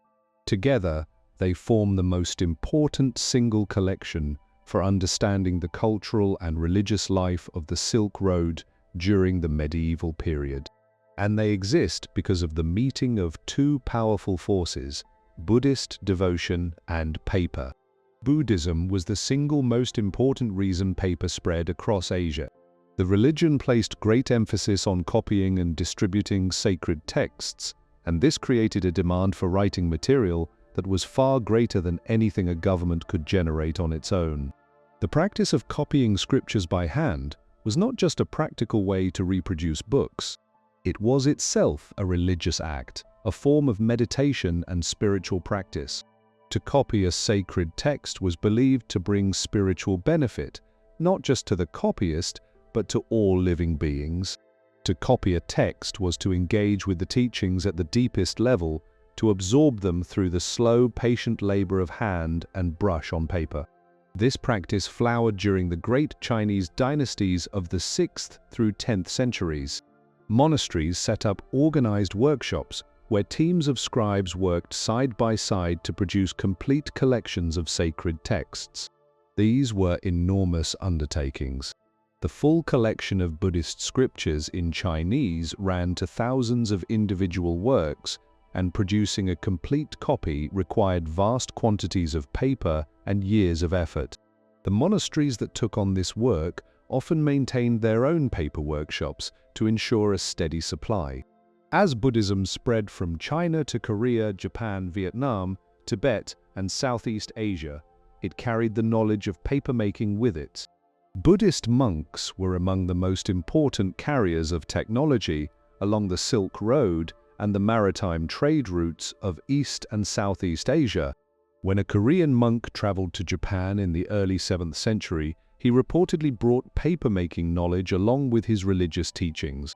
When Buddhism was established in Tibet in the 8th century, Tibetan monasteries developed their own papermaking traditions to support the production of sacred texts. The great Chinese pilgrims who traveled to India in search of original Buddhist scriptures also played a role. They returned with texts that needed to be translated and copied, generating further demand for paper. The massive translation projects that followed, in which Indian Buddhist texts were rendered into Chinese, were among the largest intellectual undertakings of the medieval world, and they depended entirely on a steady supply of affordable paper. The connection between Buddhism and printing was equally significant. Printing from carved wooden blocks appears to have developed in China, partly in response to the Buddhist desire for many copies of sacred texts. The reasoning was simple and beautiful. If copying a text by hand generated spiritual merit, then printing hundreds or thousands of copies from a single carved block would generate merit on a vastly greater scale. The famous printed scripture from the Seal Cave bears an inscription dedicating it to free distribution, a Buddhist ideal that anticipated by more than 1,000 years what we now call open access. In Tibet, the ancient craft of papermaking played a vital role in preserving and sharing the Buddhist literary tradition. Tibetan paper was made from the bark of local plants, and the resulting sheets had a distinctive texture and toughness well suited to the harsh mountain climate. Tibetan monasteries produced enormous quantities of religious texts, from individual prayer sheets to complete editions of the great collections of canonical literature. The tradition of printing sacred texts from carved blocks continues in some Tibetan monasteries to this day, using paper made by essentially the same methods that were used 1,000 years ago. There is something quietly moving about that continuity. The same hands, the same water, the same fibers, the same prayers, century after century. In Japan, the Buddhist connection to paper ran especially deep. The oldest surviving printed texts in Japan are a set of small wooden towers, each containing a printed prayer charm produced in the 8th century on the orders of an empress. Roughly 1 million of these towers were made, each one standing about 20 centimeters tall, and roughly 47,000 of them survive today. The project was an act of devotion intended to generate spiritual protection for the entire empire. It demonstrates how the Buddhist impulse to multiply sacred texts drove both papermaking and printing forward. In Southeast Asia, Buddhism's relationship with paper took different forms depending on local materials and customs. In some countries, sacred texts were written on palm leaves rather than paper, though paper eventually supplemented and partly replaced this older material. In Vietnam, which shared much of its cultural heritage with China, paper was used for Buddhist texts from an early date. The Buddhist contribution to the story of paper is difficult to overstate. By creating a deep, persistent need for affordable writing material, Buddhism drove the expansion of paper production across an entire continent. By carrying papermaking knowledge from one culture to another, Buddhist monks served as agents of change on a vast scale. And by treating the copying of texts as a sacred act, Buddhism gave the material of paper a spiritual significance that elevated it far beyond a simple commodity. In the Buddhist world, paper was not just something you wrote on. It was something sacred, connecting the human hand to timeless teachings. Every sheet was a prayer, and every page was an offering. In the city of Mainz on the banks of the Rhine, sometime around the year 1440, a goldsmith named Johannes Gutenberg was working on a problem that had occupied inventors for centuries: how to reproduce text mechanically without the slow labor of hand copying. The Chinese had solved this problem with woodblock printing hundreds of years earlier, and the Koreans had even developed movable metal type in the 1300s.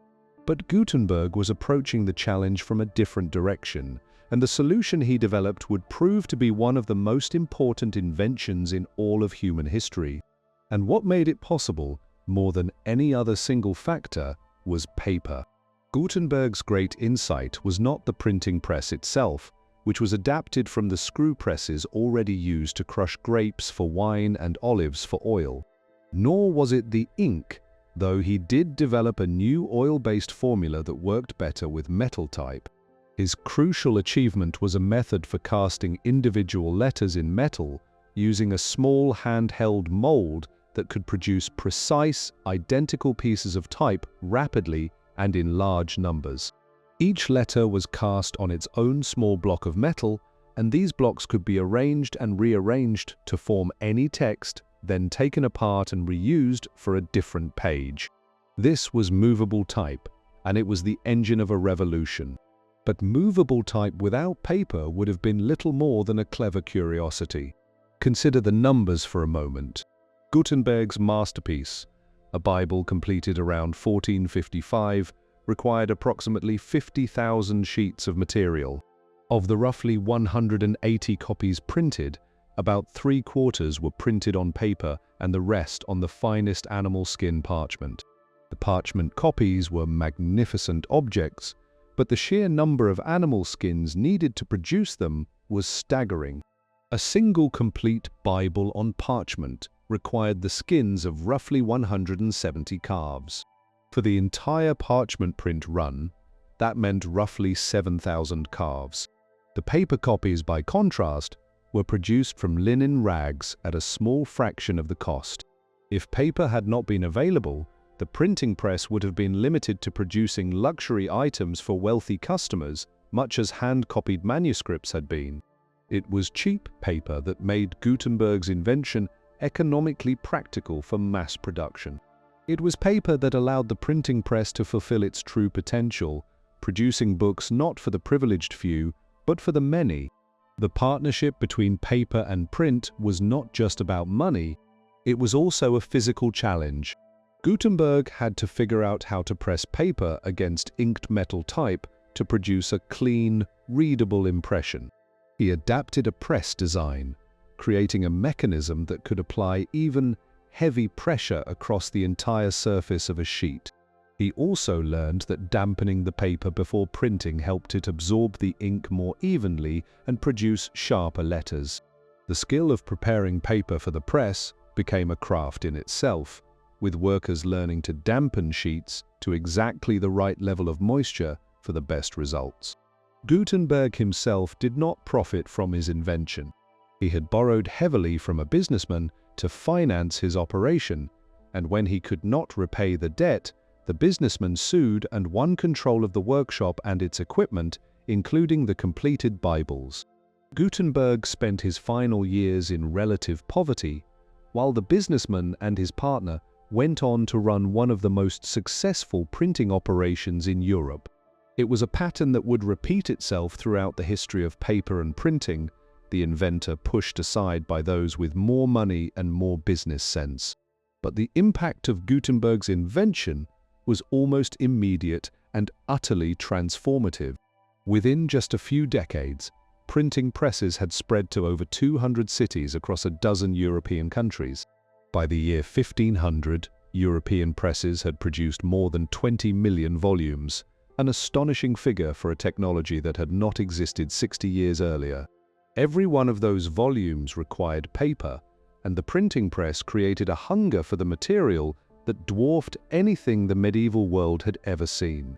The paper workshops of Europe responded to this new demand by growing rapidly. New workshops were built along rivers and streams across Germany, France, Italy, and the Netherlands. Existing ones increased their output.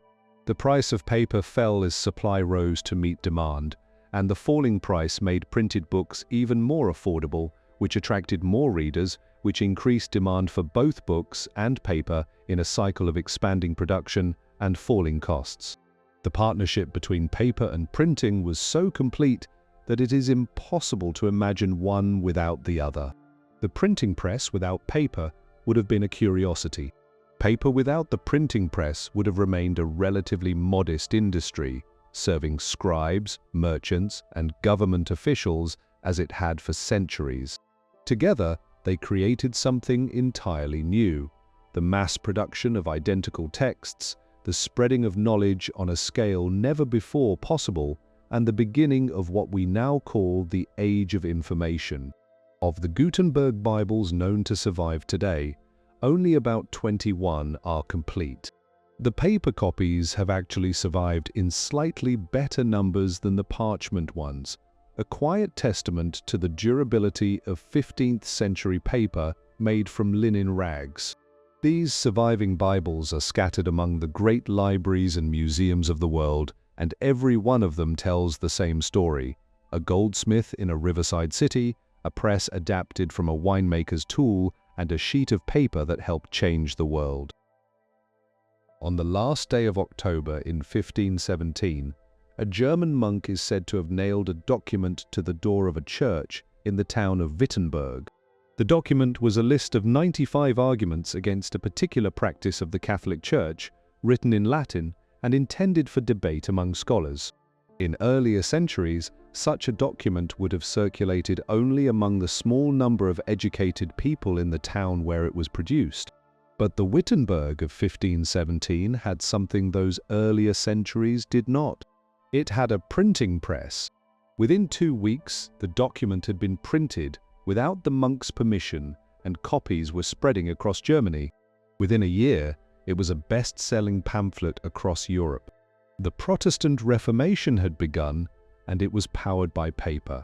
The speed with which this monk's ideas spread is one of the most vivid examples in history of what happens when a new technology of communication meets a powerful message.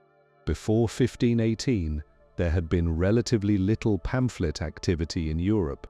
Within just a few years, pamphlet production had increased by roughly 1,000%, and much of this surge was directly connected to the Reformation.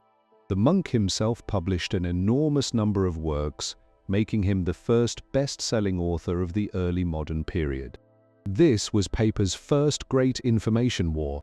The Reformation was fought not with swords and cannons, though those would come later, but with ink and paper. Pamphlets, broadsheets, woodcut illustrations, and printed sermons flooded the markets of Germany and then of Europe. The printing press was the weapon, but paper was the ammunition. Without cheap, abundant paper, the presses could not have produced the volume of material needed to sustain a continent-wide campaign of ideas. Without paper, the new religious ideas might have remained confined to a single university town. The explosion of printing that accompanied the Reformation created a demand for paper unlike anything seen before the printing press. A paper workshop's main customers had been merchants, lawyers, and government offices. After the press, the dominant customer was the printer, and printers consumed paper in quantities that dwarfed all previous demand. A single print run of a popular pamphlet might need thousands of sheets. A large book required tens of thousands, and the demand was only growing. Paper workshops across Europe expanded to meet this hunger, but they faced a fundamental limit: their raw materials. European paper during this entire period was made almost entirely from linen and cotton rags, the worn-out clothing and household fabrics of the population. The supply of rags was fixed by nature. It depended on how many people there were, how much clothing they wore, and how often they discarded it. As printing expanded, the gap between the supply of rags and the demand for paper widened into a shortage that would haunt the European paper industry for centuries. This rag shortage became a serious political issue. Governments stepped in to make sure their paper workshops had enough raw material. Laws were passed restricting the export of rags from one region to another.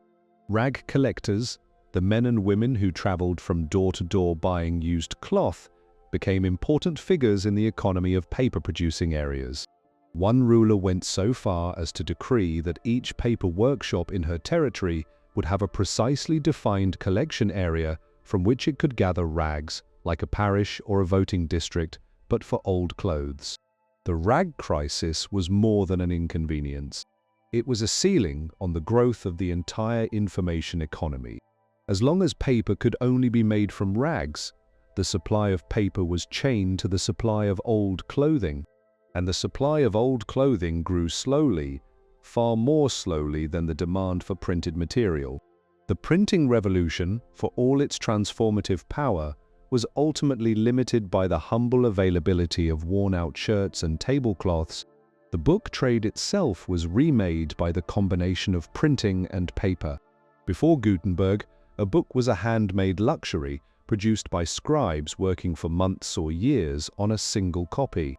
After Gutenberg, a book was a manufactured product produced in runs of hundreds or thousands of identical copies.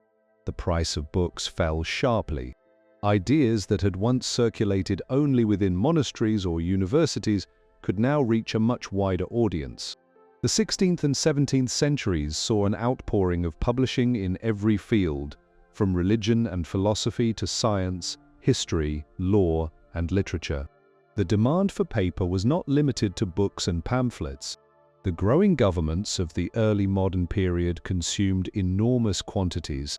Tax records, legal proceedings, military dispatches, and the vast machinery of administration all ran on paper. The churches, both Protestant and Catholic, produced catechisms, prayer books, and hymn collections by the thousands. The expanding world of commerce generated its own constant need for contracts, bills, insurance documents, and shipping records. By the end of the 1600s, paper had become so deeply woven into the fabric of European life that it was almost invisible, taken for granted like bread or firewood. But the fundamental problem remained.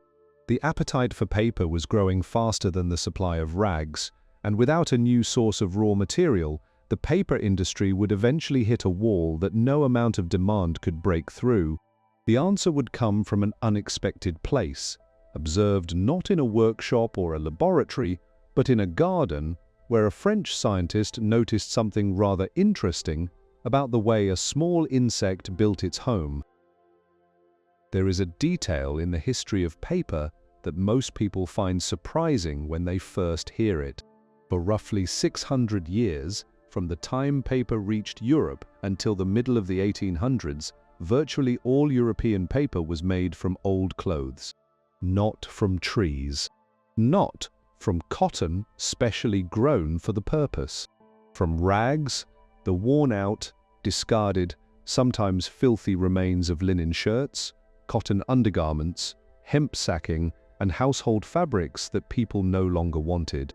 The white pages on which Shakespeare's plays were first printed, the sheets on which Newton wrote his great work on gravity and motion, the paper on which the American Declaration of Independence was drafted, all of it began its life as somebody's shirt. The process by which rags became paper was straightforward in theory and laborious in practice. Rag collectors, a class of wandering workers known by various names in different countries, traveled through towns and the countryside, buying or scavenging old cloth from households, tailors, hospitals, prisons, and anywhere else that used fabric might be found. The rags were sorted by quality, with white linens fetching the highest prices and colored or heavily soiled rags worth less. The sorted rags were then sold to paper workshops, where they entered the production process. At the workshop, the rags were first cut into small pieces, often by women using large scissors or knives. The cut pieces were then soaked in water and allowed to sit for a time, a process that helped break down the fibers and make them easier to work with. After soaking, the rags were beaten in large troughs, first by hand or with stamping mills, and later with more efficient machines. The beating reduced the rags to individual fibers floating in water, creating a pulp that could be formed into sheets. The economics of this rag trade were complex and often contentious. Because the supply of rags was finite and had no relationship to the demand for paper, rag prices were unpredictable and subject to fierce competition among paper workshops. A workshop that could not get enough rags simply could not operate, no matter how many orders it had for paper. This created a market in which rag collection was not just a business, but a strategic necessity. Laws governing the rag trade were common across Europe. Many regions banned or limited the export of rags to protect their own paper industries. In England, France, Germany, and Italy, rules controlled who could collect rags, where they could be collected, and who they could be sold to. Some governments went even further, assigning specific collection territories to individual workshops, like exclusive hunting grounds but for old clothes. The shortage of rags was a problem that got worse the more people wanted to read and write. The printing revolution of the 1500s and 1600s expanded the market for paper enormously, but the supply of rags could not keep pace. People did not suddenly start throwing away more clothing just because printers needed more paper. The result was a stubborn gap between supply and demand that kept rag prices high and occasionally caused real crises in paper production. The search for alternatives occupied inventors and tinkerers for centuries. Straw was tried since it was cheap and plentiful, but early straw paper was coarse and brittle, good enough for wrapping packages but not for writing or printing. Other plant fibers were proposed, from nettles and thistles to hops and even seaweed, but none of them proved practical for large-scale production. One of the most determined experimenters was a British papermaker who, in 1800, published a book printed entirely on paper made from straw. The following year, he produced a second edition partly printed on paper made from recycled waste paper, making it the first book in history to be printed on recycled paper. He also obtained patents for making paper from wood pulp and from straw without rags. He set up a workshop in London to turn his ideas into a business, but the project was underfunded, the workshop failed, and its creator died in obscurity, his pioneering work largely forgotten. The rag collectors who supplied the paper workshops occupied a distinctive and often scorned position in society.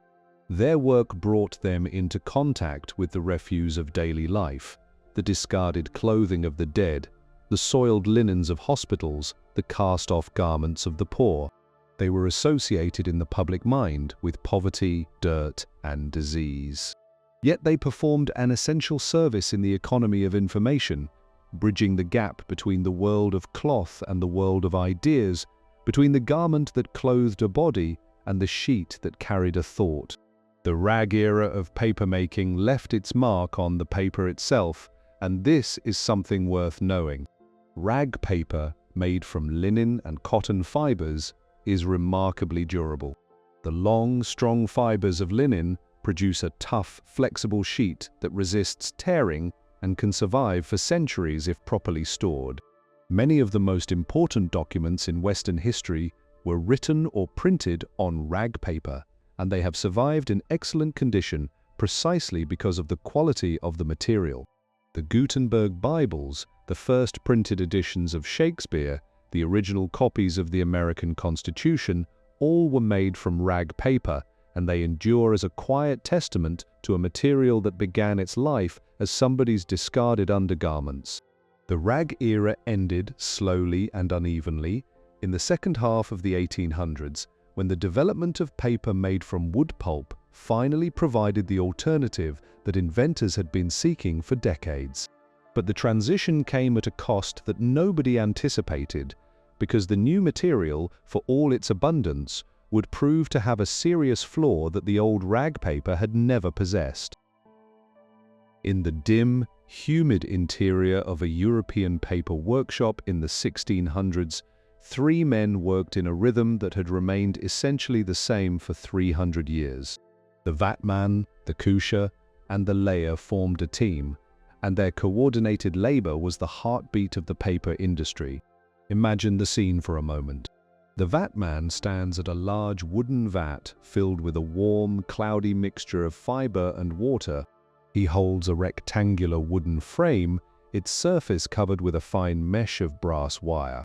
On top of the frame sits a second piece called the decal, which forms a raised border around the edges like a shallow box. He dips the frame into the vat, scoops up a layer of the fiber mixture, and lifts it clear, gently shaking and tilting in a practiced motion that spreads the fibers evenly across the wire and lets the water drain through. While the vatman is shaking one frame, his partner the kusher takes the other. The team used 2 frames and 1 decal, alternating between them to keep a steady pace. The kusher takes the freshly formed sheet, still wet and fragile, removes the decal, and with a practiced rocking motion, flips the frame onto a stack of damp woolen felts. The sheet transfers from the wire to the felt, and the kusher places another felt on top, ready for the next sheet. This growing stack of paper and felt, called a post, was eventually carried to a heavy screw press where the water was squeezed out under enormous pressure. The third member of the team, the layer, was responsible for carefully peeling the pressed sheets from the felts and hanging them to dry, either on lines strung across the upper floors of the workshop or on specialized frames.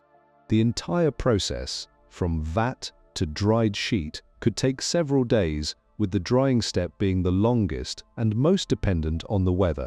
A skilled team of 3 could produce between 1,500 and 4,000 sheets per day, depending on the size and quality of paper being made. The power that drove all of this came from water. The streams that flowed through the valleys of Italy, France, Germany, and the Netherlands were harnessed to turn water wheels, which powered the heavy stamping mills or beaters that reduced rags to pulp. The location of a paper workshop was determined almost entirely by where you could find clean, flowing water. The water needed to be pure because dirt or minerals could discolor or weaken the paper. It needed to flow steadily to provide reliable power throughout the year, and it needed to be cold because cold water made better pulp and slowed the growth of mold and bacteria that could damage the paper. A significant moment in the craft came in 1680 with the introduction of a new kind of beating machine invented by an unknown papermaker in the Netherlands. This device, a long tub with a rotating cylinder fitted with metal bars, could circulate rags and water past the cylinder, catching the cloth between the bars and progressively tearing it into smaller and smaller pieces, from scraps to threads to individual fibers. This machine could produce in a single day the same amount of pulp that the older stamping mills would need 8 days to prepare. It was so effective that versions of it are still used by hand papermakers today. Life in a paper workshop was hard, wet, and sometimes dangerous. Workers stood for long hours in damp conditions, their hands often immersed in cold water or handling sharp cutting tools and harsh chemicals used for bleaching and coating. The noise of the stamping mills or beaters was constant and loud. The work followed the seasons to some degree, slowing in extreme cold when water froze and sometimes pausing in extreme heat. Women played essential roles, particularly in the sorting and cutting of rags and in the finishing steps of coating and polishing the dried sheets. The apprenticeship system that governed the trade was similar to other crafts of the time. Young men entered as apprentices, learning the basics over a period of years before advancing step by step. The vatman's skill was the most prized in the entire operation because the quality of the paper depended mainly on his ability to form a sheet that was uniform and consistent. A careless vatman could waste expensive pulp and produce paper that was uneven, full of thin spots, or too thick on one edge and too thin on the other. The social world of the paper workshop was close-knit and traditional. Paper workers tended to marry within the trade, creating families that carried on the craft for generations. The knowledge was passed from parent to child, from master to apprentice, in a chain that had no written manual. The skills of the vatman were learned entirely through the body, through the feel of the frame in the hands, the weight of the pulp settling on the wire, the judgment of exactly when to stop shaking and begin the transfer to the felt. No book could teach you these things. They were learned through years of repetition and refined through a lifetime of practice. Can you imagine that? Spending 20 or 30 years of your life standing at the same vat, dipping the same frame into the same cloudy water, shaking it with the same careful motion, your hands knowing what to do before your mind catches up. There is a beauty in that kind of mastery, a quiet, patient beauty that the modern world does not always notice or value. The hand papermaking tradition survived the arrival of machines in the early 1800s, but only in a reduced form. Today, it exists mainly as an art form, a heritage craft, and a specialized technique used by conservators who need the finest possible paper for repairing old documents and paintings. The workshops that once lined the rivers of Europe have mostly vanished, but the basic principles remain the same as they were 1,000 years ago: fibers, water, a screen, and the skill of human hands. On a hot July day in 1562, in a town on the Yucatan Peninsula, a Spanish friar ordered a bonfire. Into the flames went 27 Maya books, roughly 5,000 images of Maya gods, and an unknown number of other manuscripts. These were not crude scrawlings. They were elaborately painted folding books, crafted from sheets of bark paper made from the inner bark of a wild fig tree coated with a smooth white surface. Each book contained centuries of accumulated astronomical observation, calendar calculations, historical records, and sacred knowledge, all rendered in the most advanced writing system ever developed in the Americas before European contact. In a single afternoon, an entire civilization's paper memory was reduced to ash. Only 3 or 4 Maya books survived the Spanish conquest, and we will never know the full measure of what was lost. The burning at Mani was not an isolated act. Across the Americas, European colonizers encountered traditions of bark paper and systematically destroyed them. The Aztecs had made their own bark paper for at least 1,000 years before the Spanish arrived, using it for official records, religious texts, family histories, and maps. Their capital city reportedly contained vast archives and libraries of bark paper books. When Spanish soldiers entered the city in 1519, they found a civilization that was, in its own way, as dependent on paper as any in Europe. The Spanish burned what they found. The making of bark paper was banned as a forbidden practice, and the craft survived only in scattered communities hidden from the authorities, where it continued in secret for centuries. There is a deep irony in this story. The Spanish and Portuguese who crossed the Atlantic brought their own paper with them, European paper made from rags in the workshops of Spain, Italy, and France. They used it for the instruments of conquest, royal decrees, land grants, treaties, maps, legal documents, census records, and the vast paperwork that colonial rule required. Paper was the technology of empire. Every acre of conquered land was claimed on paper. Every enslaved person was recorded on paper. Every mine, every plantation, every tax payment was documented on a sheet that had begun its life as somebody's discarded shirt in a European city. The first paper workshop in the Americas was established in Mexico, near the present-day capital, around 1580. Others followed during the colonial period, though the industry remained small and dependent on imported European skills and, just as importantly, on European rags. For much of the colonial era, the Americas imported most of their paper from across the ocean. In North America, the paper story begins in a small stone building beside a creek near the city of Philadelphia, in what is now the state of Pennsylvania. In 1690, a Dutch-born papermaker named William Rittenhouse, together with a local printer named William Bradford, established the first paper workshop in the British colonies. It was a modest operation, producing perhaps a few hundred sheets per day from collected rags, but it was a start.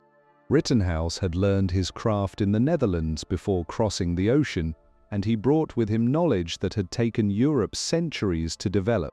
His workshop operated under a lease of 990 years, a rather extraordinary vote of confidence in the future of the business. For 20 years, this was the only paper workshop in the British colonies, and every sheet it produced was in constant demand. The printer Bradford was its main customer, and the partnership between workshop and press mirrored the broader relationship between papermaking and printing that had driven both industries in Europe since Gutenberg. The colonial paper industry grew slowly. By the time of the American Revolution in 1775, there were roughly 20 paper workshops in the 13 colonies, concentrated in Pennsylvania, Massachusetts, and New Jersey. But the colonies still depended on imported paper, especially for the higher quality sheets needed for important writing and printing. This dependence became a real problem during the Revolution, when British naval blockades cut off the supply from overseas and the colonial government urgently needed paper for military orders, official documents, and the paper currency that would pay for the war. Beyond the Americas, European paper traveled with explorers and colonizers to every continent. The Portuguese brought papermaking to India. The Dutch brought paper to their colonies in Southeast Asia and Southern Africa. The British carried paper to Australia, where the first printing press arrived in 1795 and immediately created a need for locally produced paper that the young colony could not yet meet. The age of exploration was also a great age of map-making, and paper was essential to the projects that redrew humanity's understanding of the world. Portuguese sailors charted the coast of Africa on paper. Spanish map-makers drew the Americas. Dutch cartographers produced the great atlases of the 1600s, works of both scientific precision and artistic beauty, each page a carefully prepared sheet of paper bearing the accumulated geographical knowledge of a world that was being revealed, piece by piece, to European eyes. The colonial paper trade created networks that spanned entire oceans. Rags collected in European cities were turned into paper that was shipped to the Americas, where it was used to manage colonies whose resources flowed back to Europe. Paper was both a product in this global exchange and the medium through which the exchange itself was organized and recorded. The shipping records that tracked cargoes of sugar and tobacco, the legal documents that defined human beings as property, the treaties that carved up continents, all of them were written on paper. In this way, paper became entangled with some of history's greatest injustices, even as it would also serve in time as the medium through which those injustices would be challenged and overturned. In the busy markets of the city of Chengdu in the southwestern Chinese province of Sichuan, sometime in the early 1100s, merchants faced a peculiar problem. The region's economy ran on iron coins, heavy, awkward discs that made any large transaction a physical ordeal. A string of 1,000 of these coins weighed roughly 25 pounds. A major purchase might require a cart to carry the payment. Merchants, being practical people, came up with a solution. They began leaving their iron coins with trusted shops and receiving in return a receipt, a piece of paper that promised to pay the bearer the deposited amount on demand. These receipts could be passed from one person to another, functioning as a lightweight stand-in for the heavy coins. Without anyone quite planning it, a piece of paper had become money. The private system worked well enough that the government took notice. In 1023, the government established an official bureau in Chengdu, and the following year it issued the first standardized government banknotes in human history. These were not casual scraps of paper. They were printed using multiple impressions, stamped with official seals in red and black ink, and featured elaborate designs intended to make copying them difficult. Each note bore a specific value and was good for a defined period, after which it could be exchanged for a new one. The government had created something the world had never seen before, a paper currency backed by the authority of the state. The paper money system that developed over the following centuries was remarkably advanced. The government carefully controlled how many notes were in circulation, understanding something that modern economists would later call monetary policy. When too many notes were printed, the currency lost value.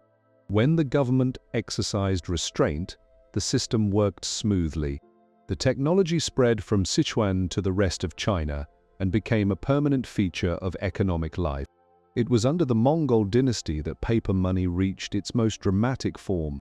When the Venetian merchant Marco Polo arrived at the court of the Great Khan in the late 1200s, he encountered a monetary system that left him speechless. The emperor had established a paper currency that was not just a supplement to metal coins, but the primary medium of exchange across the entire empire. The notes were made from the inner bark of mulberry trees, stamped with the imperial seal in red, and printed using bronze plates. They were issued in various values, and their acceptance was required by law. Polo wrote with barely concealed wonder that the emperor had essentially turned bark into gold, achieving what alchemists had dreamed of for centuries. But the Mongol paper money system was both a triumph and a warning. As long as the government showed restraint, the currency worked. But the temptation to print more notes to cover expenses proved too strong to resist. By the mid-1300s, the government had printed so much paper money that the currency had become nearly worthless, adding to the economic crisis that helped bring down the dynasty. The next dynasty initially continued using paper money, but eventually gave it up after similar problems. By the 1400s, China had largely returned to silver and copper coins, an extraordinary retreat from a technology it had pioneered. Europe came to paper money much later and by its own path. In 1661, a bank in Sweden became the first European institution to issue banknotes. The innovation arose from a very Swedish problem. Sweden's currency was based on large copper plates, some weighing over 40 pounds, that were even more unwieldy than the iron coins of Sichuan. When the government issued new, lighter coins, holders of the old heavy ones rushed to exchange them, creating a panic. The banker responded by issuing paper certificates that promised payment on demand. The notes were an immediate success, but the banker made the same mistake that would echo throughout the history of paper money. He printed too many. The bank could not honor all its notes, and the banker was arrested and sentenced to death, though the sentence was later reduced to imprisonment. The Bank of England, founded in 1694, built a more stable system, and its notes became a model for central banks around the world. But even the strongest institutions could not entirely escape the fundamental tension at the heart of paper money, the temptation to print more than the economy could support. Across the Atlantic, paper money played a dramatic role in the birth of the United States. When the Continental Congress needed to pay for the Revolutionary War but could not collect taxes, it turned to the printing press. Between 1775 and 1779, Congress authorized the printing of roughly $241 million in paper currency. The notes were attractive objects, printed with ornate borders and patriotic images, but they were backed by nothing more than a promise. As the war dragged on and the government printed more and more notes, the currency collapsed. By 1781, $100 in paper was worth roughly $1 in real money. The British, recognizing the weakness, counterfeited the notes on a massive scale as a form of economic warfare. The bitter experience with this worthless currency left a deep mark. The people who wrote the Constitution included a provision that only the national government could coin money, and that states could not declare anything except gold and silver to be legal payment. It was a direct reaction to the failure of paper money, born of painful memory. Yet paper money could not be held back forever. The convenience of paper, its lightness, its portability, its ability to represent large sums in a small physical form made it essential to any growing economy. Today, most of the world's money exists as numbers in computers, but the physical notes still carried in wallets around the world are direct descendants of those first paper receipts in the markets of Chengdu 1,000 years ago. On a cold January day in 1776, in a print shop on 3rd Street in Philadelphia, a 47-page pamphlet rolled off the press with no author's name on its cover. The title was Common Sense, and the writer was Thomas Paine, an English immigrant who had been in America for barely a year. The pamphlet was printed on cheap paper, set in plain type, and sold for a price that most working people could afford. Within 3 months, it had sold more than 100,000 copies. By the end of the Revolutionary War, roughly 500,000 copies had circulated through a colonial population of fewer than 3 million people. In today's terms, that would be like a book selling more than 50 million copies in a single year. Common Sense did not merely argue for independence from Britain. It did so in language that ordinary people could understand, rejecting the formal, flowery prose of elite political writing in favor of direct, forceful English. Paine spoke to farmers, craftsmen, and shopkeepers, people who had never read a work of political philosophy, but who could follow a clearly stated argument. The pamphlet's power lay not only in its ideas, but in its form. It was a piece of paper cheap enough for anyone to buy, small enough to carry in a pocket, and compelling enough to be read aloud in taverns, churches, and village squares across the colonies. More than any other single document, Common Sense turned colonial frustration into revolutionary action. The American Revolution was, in a very real sense, a paper revolution. The ideas that drove it were circulated on paper. The Declaration of Independence was written on paper. The currency that financed the war was printed on paper. The treaty that ended it was signed on paper. And the Constitution that established the new government was drafted on paper, debated on paper, and preserved on paper. Without cheap, abundant paper, the American experiment in self-government would have been impossible. The paper that carries the text of the Declaration of Independence is itself a quietly interesting object. The final version was copied onto a large sheet of parchment, not paper, a choice that reflected the desire to give the document a sense of permanence and weight. But the working drafts were written on paper. The copies that were sent to the States and read aloud to the public were printed on paper. And the hundreds of thousands of pamphlets, newspapers, and broadsheets that carried the Declaration's message to the American people were all produced on paper made from worn-out linen and cotton rags. 13 years later, on the other side of the ocean, paper would play an equally dramatic role in the most turbulent political upheaval of the 1800s. The French Revolution, beginning in 1789, was accompanied by an explosion of print that dwarfed anything Europe had seen before. Under the old government, France had strict rules about what could be printed, and the country had only a single daily newspaper. When the revolution swept those restrictions away, the result was an eruption. Between 1789 and 1797, more than 1,300 new newspapers appeared in France, with a combined daily readership estimated to reach well over 1 million citizens. Among the most influential was a paper founded by a radical figure in September of 1789. This newspaper was a vehicle for fierce political argument, calling for the arrest and punishment of those it deemed enemies of the people.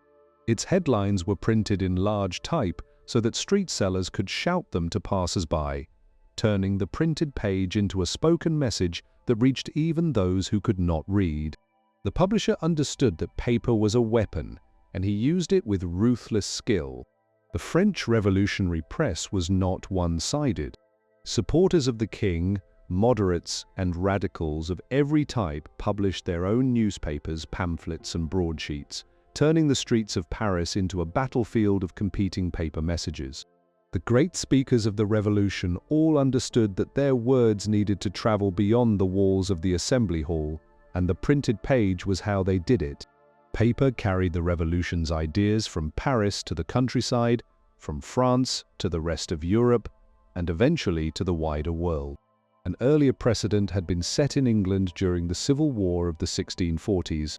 When the old restrictions on printing were lifted, the result was an immediate flood of pamphlets and broadsheets arguing every side of the conflict between king and parliament. A radical political movement that argued for the rights of common people relied almost entirely on the printing press to spread its ideas. Its leader was so productive a pamphleteer that he was known by a nickname that captured his tireless energy. His writings, printed on cheap paper and handed out in the streets, helped shape the political thinking of an entire generation. The revolution in Haiti, which began in 1791, showed paper's power even in places where most people could not read. A French declaration proclaiming that all people were born free and equal, adopted in 1789 and distributed on paper throughout the French colonial empire, was taken seriously by enslaved people in the Caribbean colony. The leader of the revolution was himself able to read and used printed orders and letters to coordinate the uprising that would eventually create an independent nation. The paper that carried the Declaration of Rights across the ocean had consequences that its authors never intended and could never have predicted. In every case, the pattern was the same. Paper enabled the rapid, widespread sharing of revolutionary ideas. It allowed leaders to communicate with followers across great distances. It created a sense of common purpose among people who would never meet face to face. And it preserved the founding documents of new nations, giving those documents a permanence and authority that spoken words alone could never achieve. Paper did not cause revolutions. People caused revolutions. But paper made them possible on a scale and at a speed that would have been unthinkable in the centuries before printing. In the garden of a French estate in the year 1719, a natural philosopher paused to examine a wasp's nest. He was one of the leading scientists of his era, a man whose interests ranged from the behavior of insects to the properties of metals, and he brought to everything he observed the patient, careful attention of a trained researcher. What caught his eye on this particular day was the material from which the wasp had built its home. It was thin, flexible, and surprisingly strong, a grayish-white substance that looked, felt, and behaved remarkably like paper. Because, he realized with growing excitement, it was paper. The wasp had made it. He presented his observations to the French Scientific Academy, explaining that wasps produce their nesting material by chewing wood into a pulp and spreading it in thin layers that dry into a papery sheet. The implications, he suggested, were considerable. At a time when European paper was made entirely from linen and cotton rags, and when the supply of rags was never enough to meet the growing demand, here was nature demonstrating that paper could be made from wood. If a wasp could do it, surely human beings could find a way to do the same. It was a lovely observation, and it was almost entirely ignored. The papermakers of 18th century Europe were practical craftsmen, not scientists.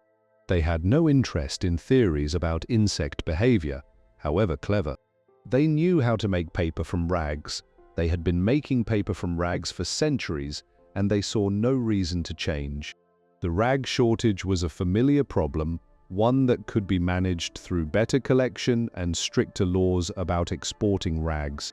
The idea of making paper from wood was too radical, too untested, and too far removed from the daily reality of the workshop floor. Meanwhile, the rag crisis continued to deepen. The 1800s saw an enormous expansion in reading, education, and government administration across Europe, all of which increased the demand for paper. The American and French revolutions had generated vast quantities of printed material. Growing postal systems consumed paper for letters and envelopes. The expanding world of commerce needed paper for ledgers, receipts, and contracts. Every year, the gap between how much paper people wanted and how many old rags they could find grew wider. The first serious attempts to make paper from something other than rags came from a range of independent experimenters. A German pastor and naturalist published a 6-volume work in the 1760s and 70s in which he described experiments with dozens of potential materials, from wasp nests and pine bark to common weeds and even potatoes. He actually produced sample sheets from many of these materials, binding them into his books as proof. His work showed that paper could, in principle, be made from a wide variety of plant fibers, but none of his alternatives proved commercially practical. The paper was either too rough, too brittle, or too expensive to compete with rag paper. The British papermaker who printed a book on straw paper in 1800, whom we met earlier, made the most dramatic attempt to break free of the rag monopoly. His experiments with wood pulp and recycled paper were genuinely ahead of their time, but his business failed and his ideas were not taken up by others. The real breakthrough came not from a professional papermaker or a wealthy inventor, but from a weaver in the German state of Saxony. Born in 1816, this young man had read about the French scientist's observation of wasps as a young man, and the idea had stayed with him. In 1841, at the age of 25, he began building a machine that could grind wood into pulp in a way that imitated the wasp's chewing. His device pressed a log against a spinning stone, with water washing the freed fibers into a collecting trough. The result was a rough but unmistakable wood pulp that could be formed into sheets of paper. On the other side of the Atlantic, a young Canadian was conducting almost identical experiments at nearly the same time.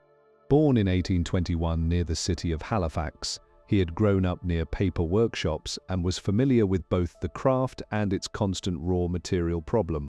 Beginning around 1838, at the age of just 17, he experimented with grinding spruce wood into pulp and successfully made paper from the resulting fibers. He refined his process to include a whitening step, and in 1844, he presented a sample of his wood pulp paper to a local newspaper. But he was a modest and unambitious young man who never tried to patent his process or build a business around it. The German weaver, working independently, had reached a similar point. In 1845, he filed a patent for his wood grinding process. But like the Canadian, he lacked the money and business connections to bring his invention to market. He sold his patent to an industrialist, who partnered with an engineer to develop a commercially viable wood grinding machine. By the late 1850s, they had established a successful operation, and the age of wood pulp paper had begun. The transition from rags to wood was not instant.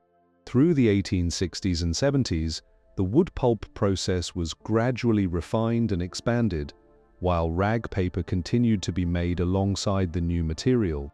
New chemical methods for breaking down wood were developed during this period, offering ways to dissolve the stiff material that holds wood fibers together and produce a stronger, more versatile pulp than grinding alone could achieve. By the end of the 1800s, the transformation was complete. Wood had replaced rags as the main ingredient of paper, ending a shortage that had limited the industry for centuries. The forests of Northern Europe, North America, and Russia became the new source of the world's paper. The Wasps lesson, first noticed in a French garden 170 years earlier, had finally been learned. But as the 20th century would reveal, this solution came with costs that neither the scientist in the garden nor the wasp could ever have anticipated.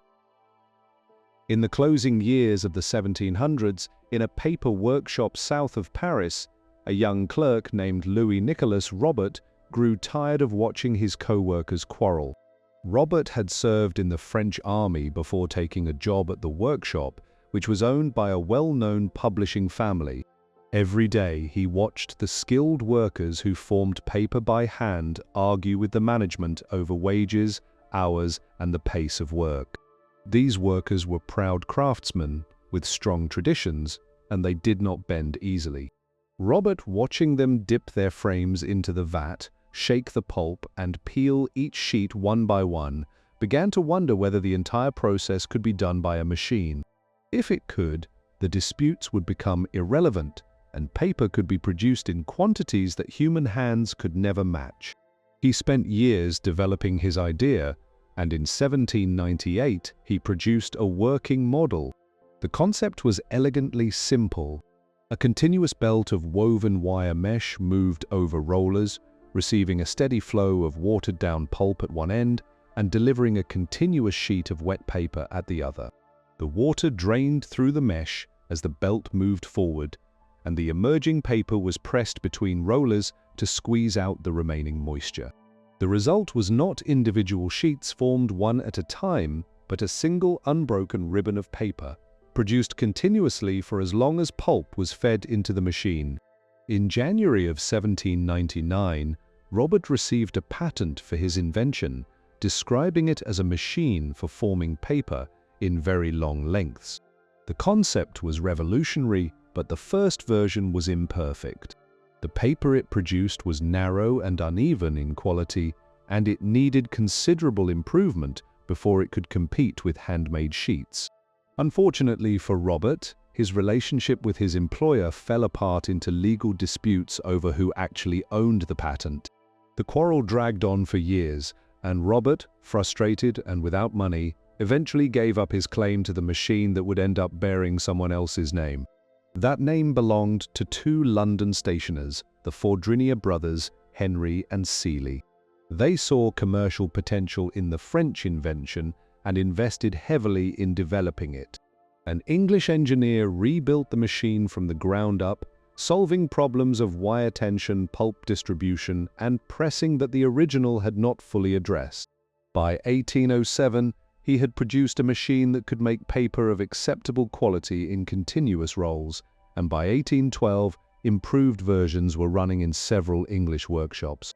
The machine that bore the Fordrinier name was one of the pivotal inventions of the Industrial Revolution. It did not merely speed up an existing process. It fundamentally changed the nature of papermaking, converting it from a craft performed by skilled artisans into an industrial operation run by machines. A team of 3 experienced papermakers, the vatman, the coucher, and the layer, working at their very best, could produce perhaps 4,000 sheets per day. The new machine could produce a continuous roll of paper at a rate that made hand production seem impossibly slow. The human cost of this change was real.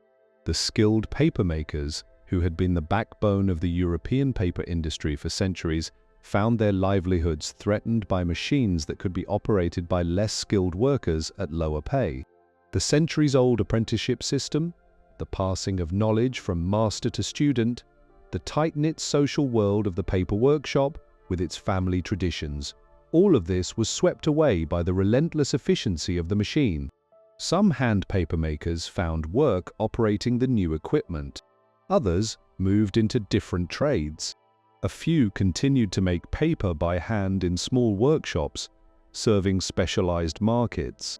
But the craft that had sustained generations of families was effectively destroyed in the space of a few decades. The Fabriano brothers themselves were ruined by their own creation. They invested enormous sums, roughly £60,000, a fortune at the time, in developing and promoting the machine. But they could not stop competitors from building similar ones, and their patents were repeatedly challenged and copied. By 1810, the brothers were bankrupt. They spent years asking the British government for compensation, arguing that their investment had created an entire industry from which everyone was profiting except them.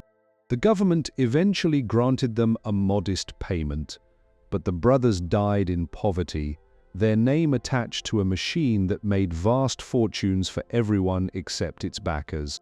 The machine evolved rapidly after its introduction. New designs used rotating cylinders instead of flat belts for certain types of paper. Steam-powered drying drums replaced the slow, weather-dependent air drying of the past. By the middle of the 1800s, paper machines were enormous installations, filling entire buildings and consuming vast quantities of water, energy, and raw materials. The speed and scale of what these machines could achieve was staggering. By the 1830s, a single machine could produce a continuous web of paper at roughly 20 to 30 feet per minute. By the middle of the century, speeds had doubled. By the early 1900s, machines were running at over 1,000 feet per minute, producing rolls of paper nearly 20 feet wide in a continuous, thundering operation that never paused. A single modern paper machine can produce over 1,000 tons of paper per day, more than an entire region of hand paper makers could have managed in a year. The combination of the paper machine and the wood pulp process, developing side by side during the same decades, created the conditions for a transformation unlike anything the world had seen. Paper that had been a relatively costly product, made by hand from scarce rags, became one of the cheapest manufactured goods on earth, produced by machine from plentiful wood. The price of paper fell steadily throughout the 1800s, making possible the mass production of newspapers, books, packaging, and the countless other paper products that would come to define modern life. The machine that Louis Nicolas Robert had dreamed up in a quarrelsome French workshop had remade the world, though Robert himself never saw a penny of the profit. On the morning of September 3, 1833, a 23-year-old printer named Benjamin Day walked through the streets of Lower Manhattan, handing out copies of a new newspaper. It was called the New York Sun. It was 4 pages long and it cost 1 cent. At a time when the established newspapers of New York charged 6 cents per issue, a price that put them beyond the reach of most working people, the Sun was a bold experiment. Day was betting that an enormous untapped market existed among the clerks, laborers, shopkeepers, and domestic workers who could not afford a 6-cent paper, but who were hungry for news, gossip, and entertainment. He was right. Within 4 months, the Sun had a circulation of 5,000 copies. Within 2 years, it claimed 15,000, making it the most widely read newspaper in the world. The penny press, as this new breed of cheap newspaper came to be known, was made possible by 3 developments coming together at the same time. The steam-powered printing press could produce copies far faster than hand-operated ones. The paper machine could produce paper in continuous rolls at a speed the old hand methods could not match. And eventually, paper made from wood pulp would slash the cost of the raw material itself. Together, these changes created a cycle that fed itself. Cheaper paper meant cheaper newspapers. Cheaper newspapers meant more readers. More readers meant more advertising. More advertising paid for even lower prices, which attracted still more readers. The penny press changed what counted as news. The 6-cent papers that had dominated American journalism had been aimed at merchants and professionals, and their content reflected those interests: shipping reports, commodity prices, political speeches, and legal notices. The penny papers, aimed at ordinary people, discovered that crime, scandal, human interest stories, and sensation sold far more copies. The Sun's most famous early story claimed that astronomers had discovered living creatures on the moon. The story was completely made up, but it sold newspapers by the tens of thousands. The penny press started in America, but the idea spread quickly to Europe. In Britain, reductions in the tax on newspapers opened the door to cheap journalism. In France, a publisher halved the subscription price of existing newspapers by relying on advertising revenue to make up the difference. The model worked, and it spread across the continent. The scale of newspaper growth in the 1800s is worth pausing on. Total annual newspaper circulation in the United States more than doubled between 1828 and 1840, and the growth only accelerated from there. By 1900, there were over 2,000 daily newspapers in the United States alone, with a combined daily readership in the tens of millions. Every single copy consumed paper, and the newspaper industry became the single largest user of paper in the world. The arrival of wood pulp paper in the 1860s and 70s was the final piece of the puzzle. Rag paper had been costly, and even with machines producing it in continuous rolls, the price of rags had kept a floor beneath which newspaper prices could not fall. Wood pulp paper broke through that floor. The forests of North America and Northern Europe offered a vast supply of raw material, and the processes that turned trees into paper were far cheaper than the old methods. The price of the grade of paper used for newspapers fell by roughly 80% between 1870 and 1900. Can you imagine that? The cost of the most important material in the newspaper business dropping by 4/5 in just 30 years. This collapse in paper prices fueled the most intense period of newspaper competition in American history. In New York, 2 publishers in particular pushed the limits of what newspapers could do and how far they would go to attract readers. 1.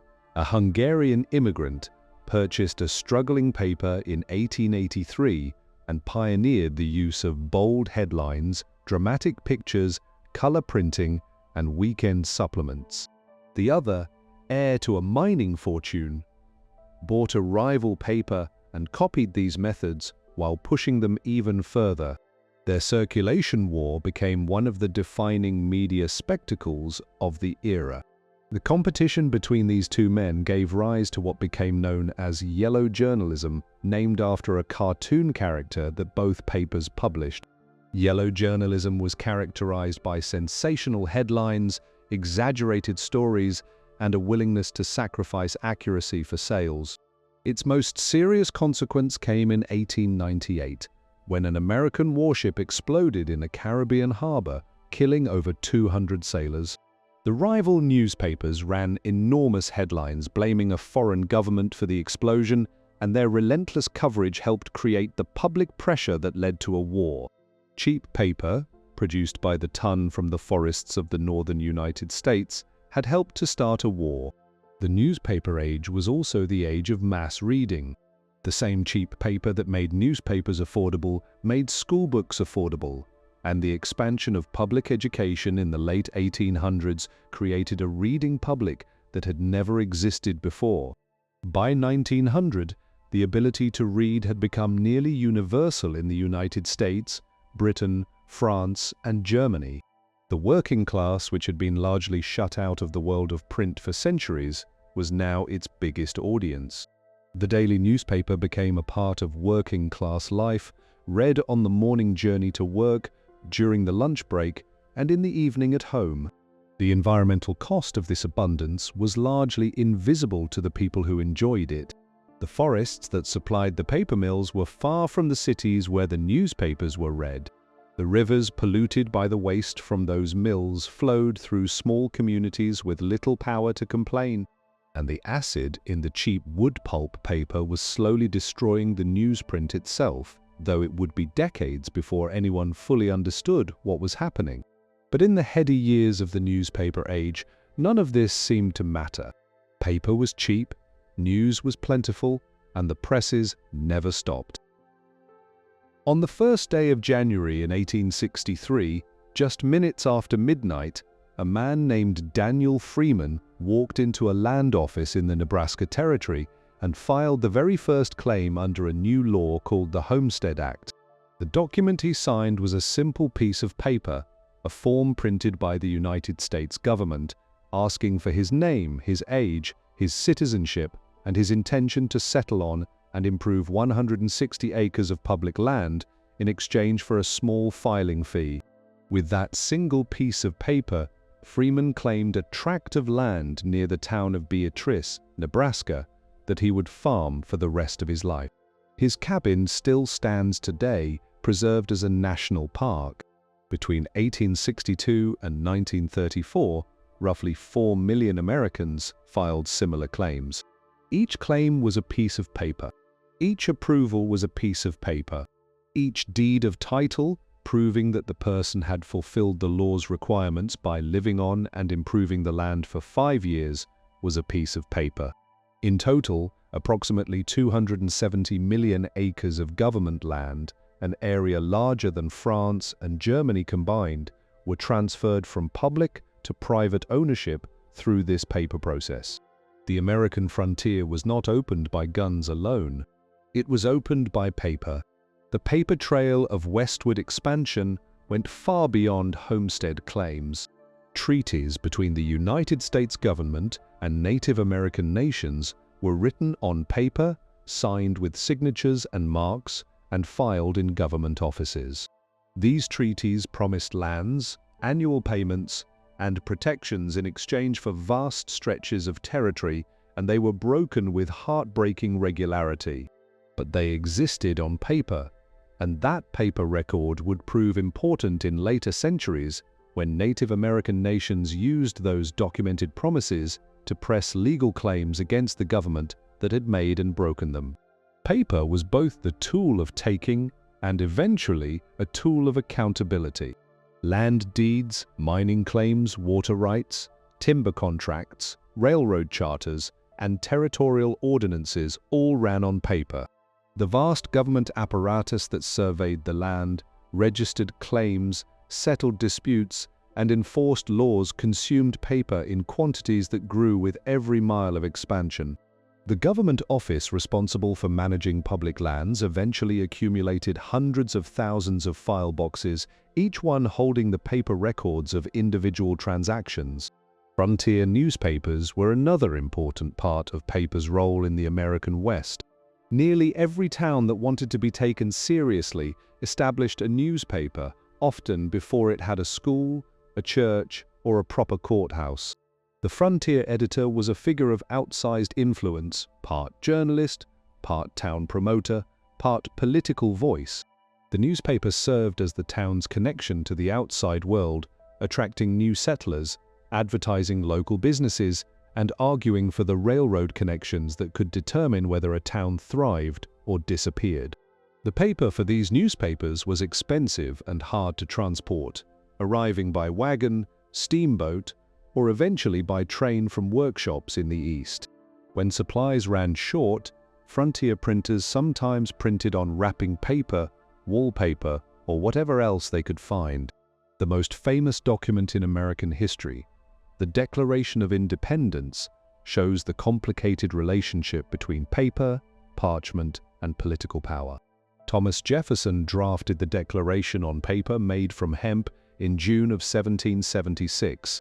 The Continental Congress debated and revised the text using paper copies.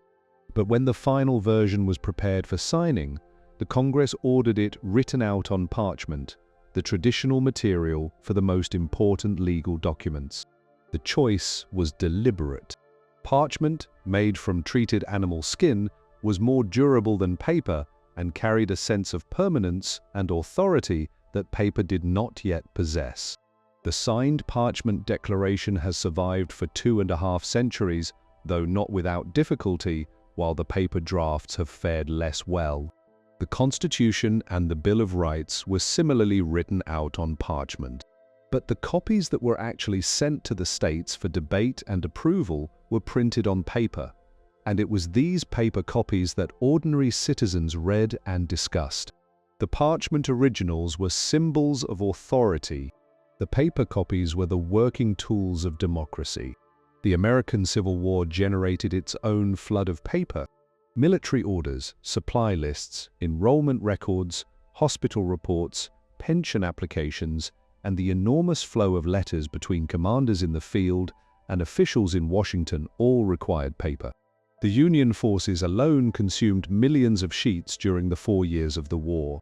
The Emancipation Proclamation, issued by President Lincoln on the 1st of January 1863, the same day Daniel Freeman filed his homestead claim, was another piece of paper that changed the course of American history. Lincoln signed it with particular care, noting that his hand was trembling from hours of shaking hands at a reception because he knew that this document would be studied for centuries. The American paper industry itself was reshaped by the demands of the frontier. Before the Civil War, most paper workshops were concentrated in the northeastern states. The expansion of the railroad network opened new markets in the Midwest and West, and new workshops were built along the rivers of Wisconsin, Michigan, and Minnesota, near the great forests that would supply wood pulp for the next era of paper production. One River Valley in Wisconsin became one of the most concentrated paper-producing regions in the world, and it remains so to this day. The paper that documented the American frontier tells a story of ambition, hope, displacement, and loss. Every homestead claim represented a family's dream of a new life. Every broken treaty represented a betrayal. Every frontier newspaper represented a community's determination to exist. And every one of these documents was made possible by the same material, the thin, flexible, affordable sheets that had traveled from China through the Islamic world to Europe and across the Atlantic to reach the prairies and mountains of a new continent.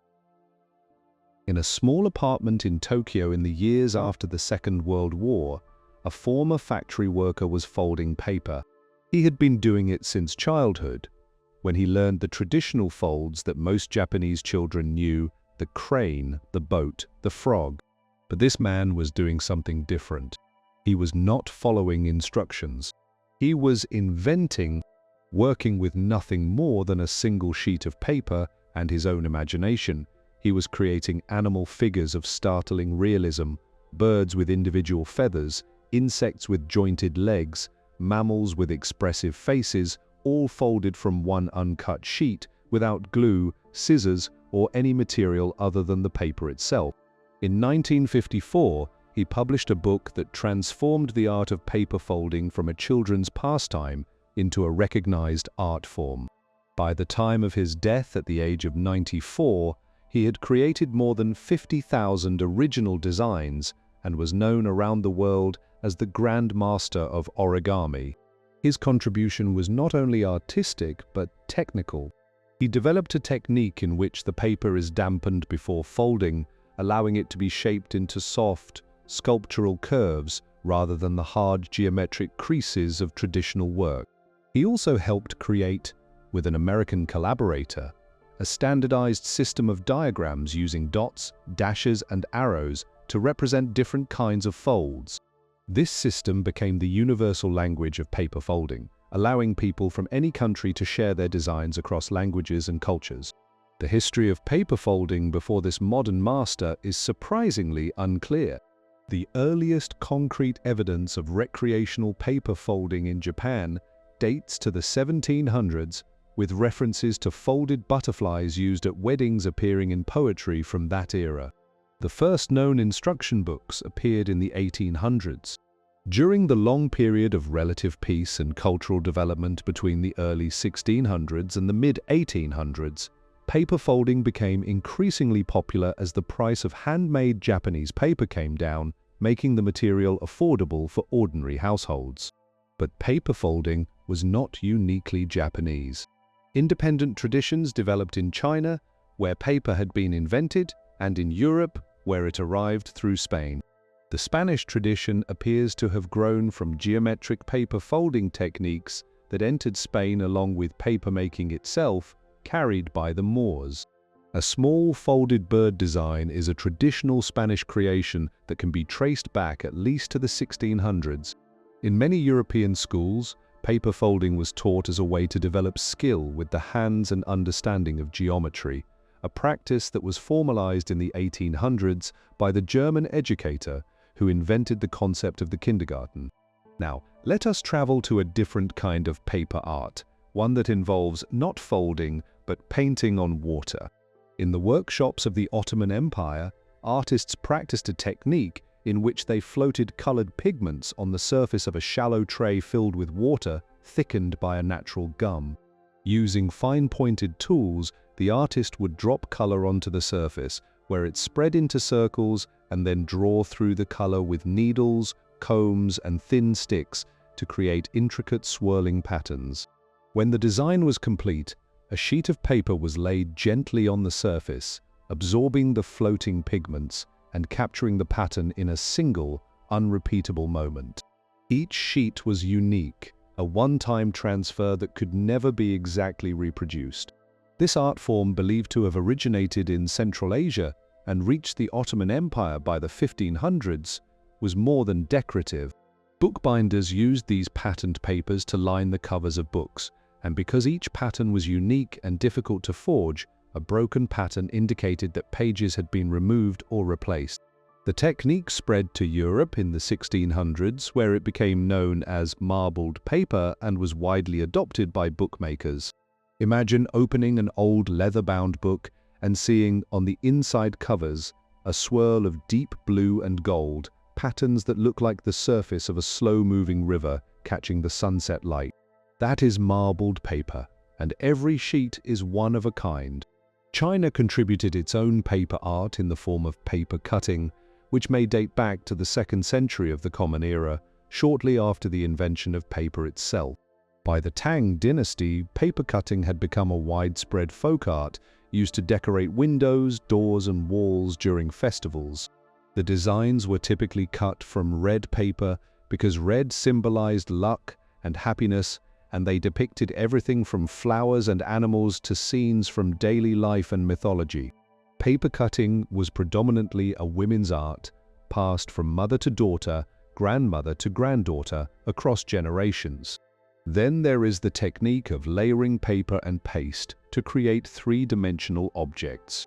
In China, this was used as early as the Han Dynasty to make helmets and other military equipment, the hardened layers of paper providing a surprisingly effective lightweight protection.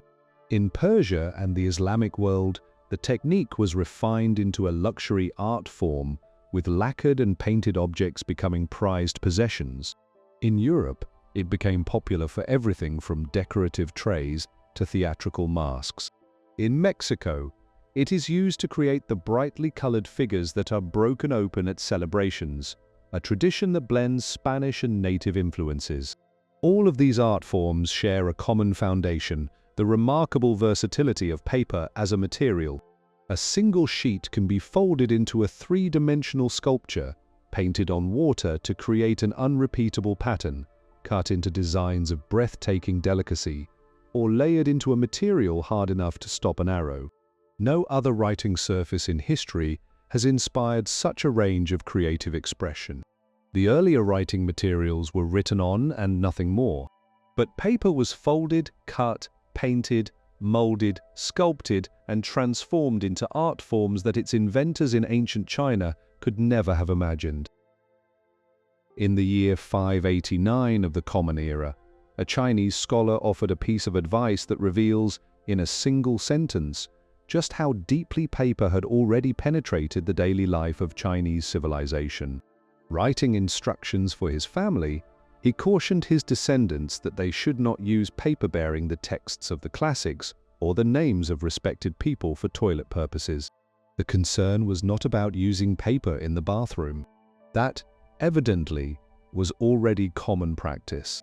The worry was specifically about using paper that carried important writing. Ordinary paper, paper without significant text on it, was apparently perfectly acceptable. This passing remark is the earliest known reference to toilet paper in history, and it places the Chinese use of paper for personal hygiene roughly 1,000 years ahead of the rest of the world. By the Tang dynasty, an Arab traveler visiting China noted with evident surprise that the Chinese cleaned themselves with paper rather than with water. By the early 1300s, one province alone was producing 10 million packages of toilet paper per year, each containing between 1,000 and 10,000 sheets. In 1393, the imperial court ordered the production of 720,000 sheets of toilet paper per year, each measuring 2 feet by 3 feet, for the exclusive use of the emperor and his household. The imperial sheets were made from soft, perfumed paper of the finest quality. Europe, by contrast, did not adopt toilet paper until the middle of the 1800s. For centuries, Europeans had used a remarkable variety of materials, including leaves, moss, straw, seashells, corn cobs, and in wealthy households, linen rags. The modern commercial toilet paper industry was born in 1857 when an American businessman began selling pre-packaged flat sheets marketed as a health product. He printed his own name on every single sheet, making him one of the few people in history to put his name on a product designed to be used briefly and immediately discarded. The perforated toilet paper roll. The form we all know today was patented in 1883. As late as the 1930s, one company marketed its product with the promise that it was free of splinters, a claim that suggests the quality of earlier versions left something to be desired. Wallpaper tells a different story of paper's quiet invasion of daily life. The use of decorated paper to cover interior walls appears to have begun in China, where printed and painted paper was used as wall covering, possibly as early as the 2nd century. Chinese wallpaper reached Europe in the late 1600s, arriving through the same trade networks that brought tea and porcelain. The earliest Chinese wallpapers sold in London were hand-painted scenes of gardens, birds, flowers, and daily life, rendered in vivid colors on long rolls. They were luxury items, affordable only by the wealthiest families, and they became a key part of the fashion for Chinese-inspired design that swept European interiors in the 1700s. European manufacturers soon began making their own versions, first copying Chinese designs and later developing distinctly Western styles. Early wallpaper was printed by hand, one sheet at a time, but the development of continuous rolls and machine printing in the 1800s made mass production possible. By the Victorian era, wallpaper had become affordable to the middle class, and choosing the right pattern for each room became one of the most important decisions in decorating a home. Paper packaging is so common in modern life that we barely notice it, but its history is worth a pause. The use of paper to wrap food may go back to ancient China, where treated bark was used to protect food during storage. But commercial paper packaging as we know it developed in the 1800s. The first commercial paper bags were made in England in 1844.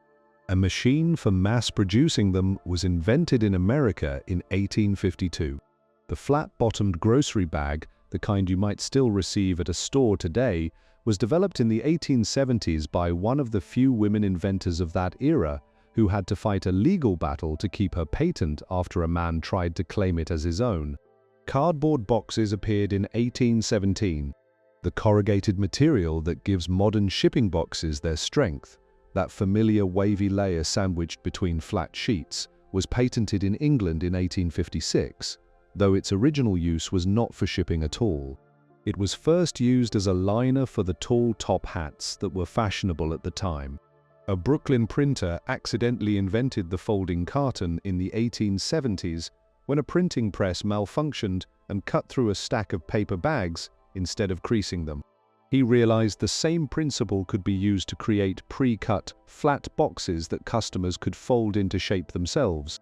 By 1900, cardboard shipping boxes were rapidly replacing the wooden crates and barrels that had been the standard containers for generations.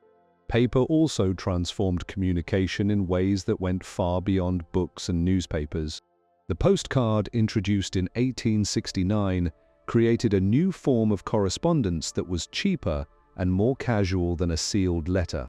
Paper napkins gradually replaced cloth ones in many settings.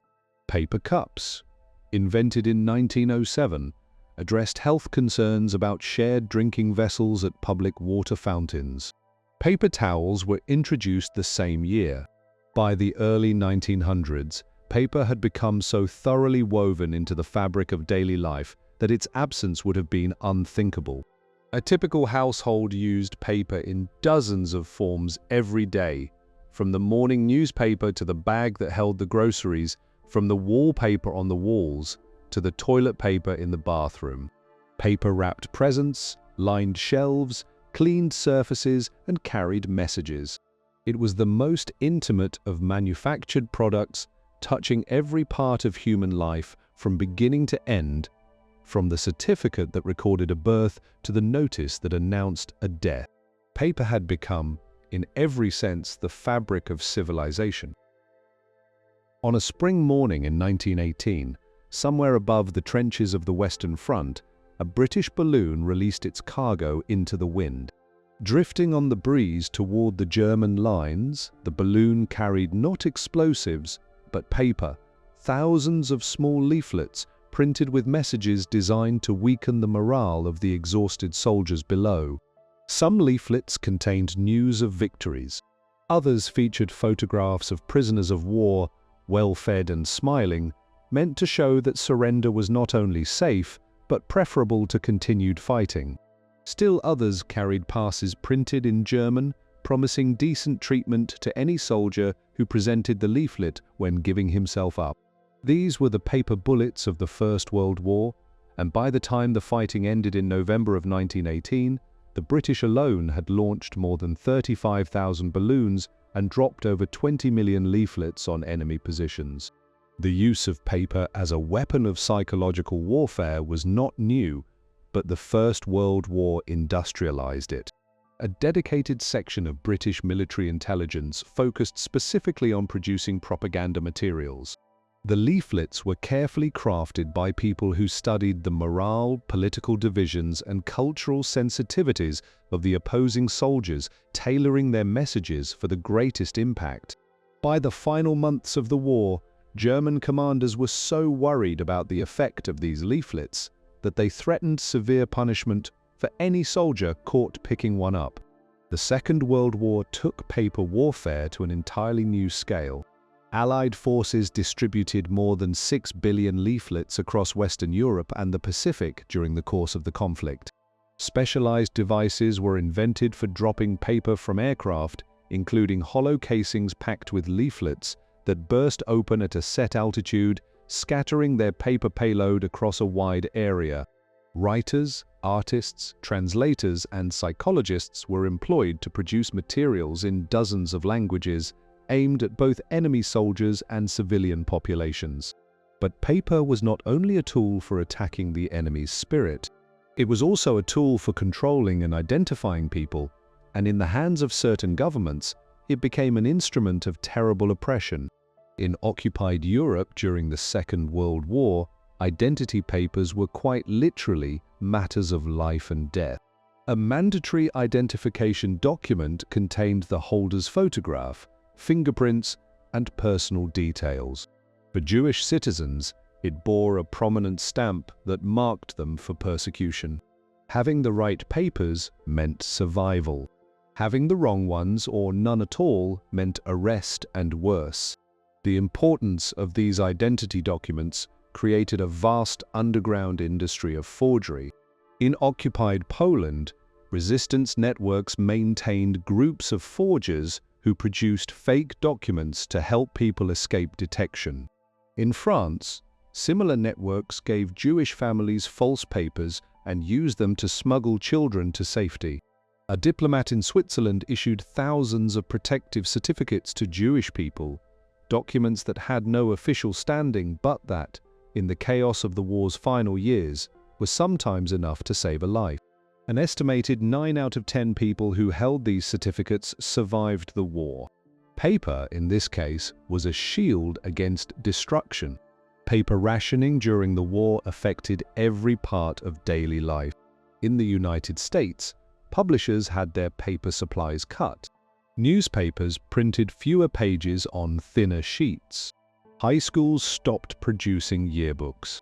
Libraries limited how many books people could borrow. School children were enlisted to collect waste paper from their neighborhoods, going door to door to gather old newspapers, magazines, and cardboard for recycling. In Britain, the rationing was even more severe, and the scarcity of paper had unexpected cultural effects. Because publishers could produce fewer copies of each title, books became rare, and people who had never been enthusiastic readers developed the habit of reading simply because there was so little else available during the long years of war. Military maps represented another vital use of paper in wartime. The production of accurate maps consumed enormous quantities of specialized paper, and the accuracy of those maps could mean the difference between success and failure. The invasion of Normandy in June of 1944 required the printing of millions of maps, each showing the terrain, roads, defenses, and landing zones of the invasion area.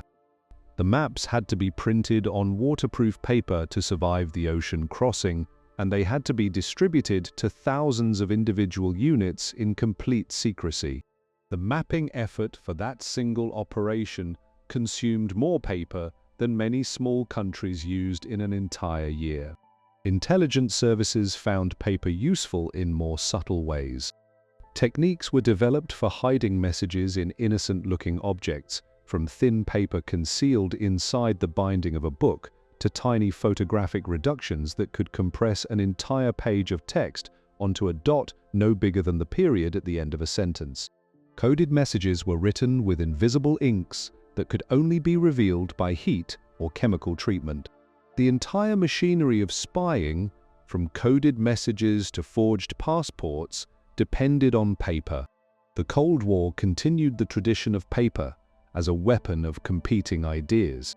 Both sides in that long standoff dropped leaflets over each other's allies, produced printed materials for distribution through friendly organizations, and invested heavily in the power of the printed word. A movement in the Soviet Union in which people who disagreed with the government hand-typed forbidden texts and passed them from reader to reader showed that even in an age of mass media, a single sheet of paper could be a powerful act of resistance. Paper, in wartime, revealed its double nature more clearly than at any other time. The same material that carried propaganda also carried identity papers that decided who lived and who died. The same material that preserved intelligence also recorded the machinery of mass killing. Paper was a weapon, a shield, a tool of oppression, and a means of resistance, sometimes all of these things at once, sometimes in the very same document. In the late 1800s, the rivers of New England began to change color. The waterways that had once run clear through the forests of Maine, New Hampshire, and Vermont turned brown, then gray, then an opaque, foul-smelling mixture that killed fish, poisoned wells, and made the water undrinkable for miles downstream. The cause was no mystery. The paper workshops that had sprung up along these rivers to take advantage of the plentiful timber and flowing water were dumping their waste directly into the streams, vast quantities of spent chemicals, bark, fiber fragments, and the toxic byproducts of the processes that turned trees into paper. The rivers were being sacrificed to feed the growing hunger for cheap paper, and nobody with the power to stop it was inclined to do so. The environmental damage caused by the paper industry in the late 1800s and early 1900s was enormous and largely invisible to the people who used its products. The readers of penny newspapers in New York and London, the office workers who organized their documents in paper folders, the families who papered their walls and wrapped their groceries, all of them benefited from cheap paper without ever seeing the stripped forests, polluted rivers, and damaged communities where the paper was actually made. The distance between where paper was produced and where it was consumed shielded people from the consequences of their appetite. The first environmental cost was the loss of forests. The switch from rag paper to wood pulp paper in the mid-1800s had solved the old rag shortage but created a new dependence on trees. The paper industry's consumption of timber grew and grew as paper production expanded. By the 20th century, the pulp and paper industry was using between 1/3 and 40% of all commercial timber traded worldwide, making it one of the largest drivers of logging in the world. In North America, the great forests of the Northeast were systematically cut to feed the paper mills. And as those forests were used up, the industry moved to the Southeast, then to the Pacific Northwest, and eventually to the vast northern forests of Canada. The impact was not limited to wealthy countries. As demand for paper grew and accessible forests in North America and Europe were depleted, the industry expanded into the tropical forests of Southeast Asia, Africa, and South America. One country in Southeast Asia became a particularly stark example of paper-driven forest loss. Conservation groups estimated that a single major company had cleared over 4 million hectares of tropical forest before changing its practices in 2013. The destruction of tropical forests for paper plantations wiped out some of the most biologically rich places on Earth, displaced communities that had lived there for generations, and released enormous amounts of stored carbon into the atmosphere. The chemical processes used to turn wood into paper were equally destructive. One method, developed in the 1860s, used a strong acid to dissolve the stiff material that holds wood fibers together.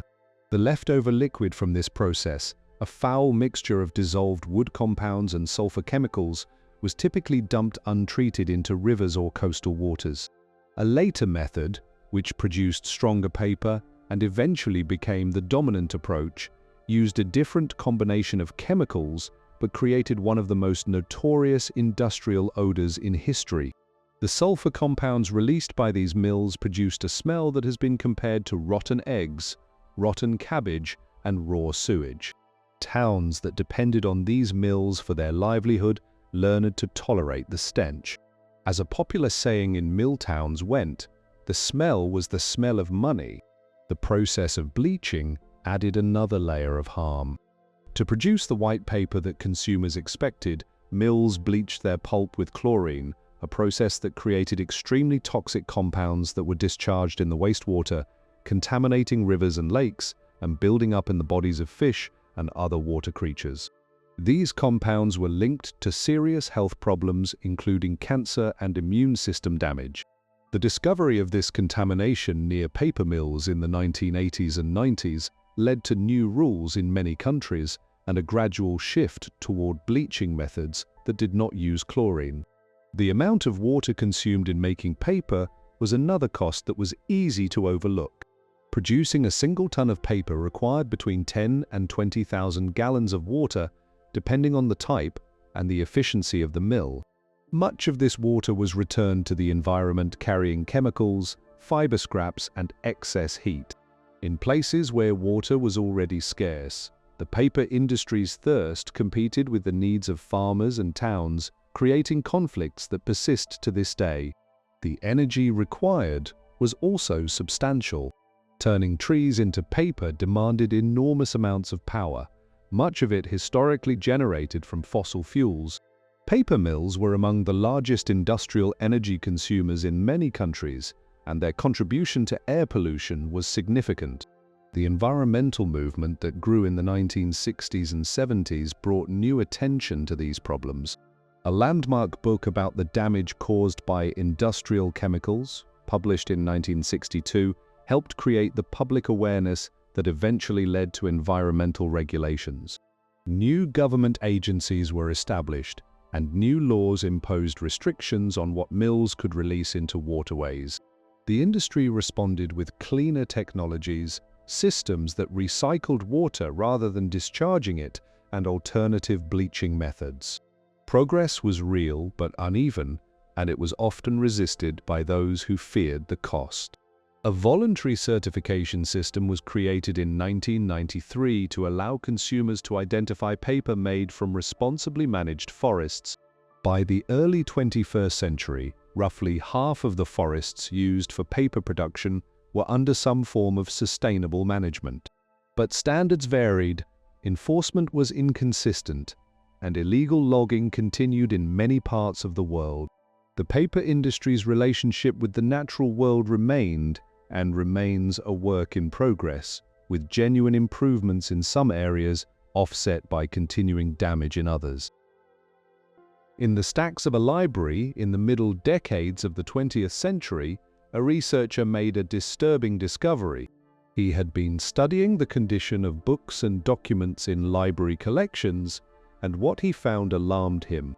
Books printed in the 1800s and early 1900s were falling apart. Their pages had turned brown and brittle, crumbling at the edges when touched, sometimes breaking into fragments when turned. Books that were barely 100 years old were in worse condition than manuscripts from the 1400s.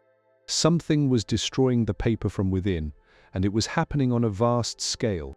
What he discovered was what would come to be known as the acid paper crisis, one of the most serious threats to the preservation of recorded knowledge in modern history. The cause was rooted in a change that had seemed at the time like a minor technical improvement. In the mid-1800s, papermakers had started adding a new coating agent made from rosin and a chemical compound. This coating, applied to prevent ink from bleeding and spreading, was cheaper and easier to use than the gelatin coating that European papermakers had used for centuries. But the compound was acidic. Over time, it broke down, releasing acid into the paper itself. The acid attacked the fibers, breaking them into shorter and shorter pieces, weakening the paper and causing it to yellow and become brittle. The process was slow but unstoppable. Research conducted from the 1930s through the 1960s showed that books printed on this acidic paper began to deteriorate measurably within a few years of being made, and became seriously damaged within decades. Thousands of books and documents were tested, and the results were consistent. The paper was slowly destroying itself. One researcher described the process as a slow fire, a metaphor that captured the silent, invisible nature of the destruction perfectly. The scale of the problem was staggering.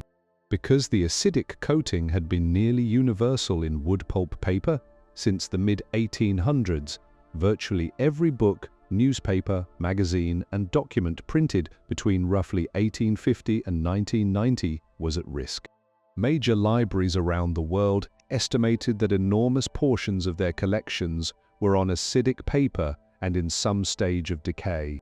Millions of books, the accumulated intellectual output of more than a century, were slowly crumbling to dust on their shelves. The irony was painful. The old rag paper that had been used before the mid-1800s was naturally free of acid because it contained no acidic coating and very little of the stiff wood compound that also contributed to deterioration. Books printed on rag paper, including the Gutenberg Bibles, the first printed editions of Shakespeare, and the great works of the 1700s and 1800s, had survived for centuries in excellent condition. It was the improved paper of the industrial age, the cheap, abundant paper that had made mass reading and universal schooling possible, that was now destroying itself. The very qualities that made industrial paper cheap, its reliance on acidic coatings and wood pulp containing compounds that break down into acid, were the qualities that made it impermanent. The stiff compound in wood that gives it its rigidity was a further source of the problem. The mechanical grinding process used to make cheap newspaper paper left most of this compound in the pulp, and as it broke down over time, it released additional acid. This is why old newspapers yellow so quickly. The compound oxidizes and turns acidic, making the paper brown and brittle within just a few years.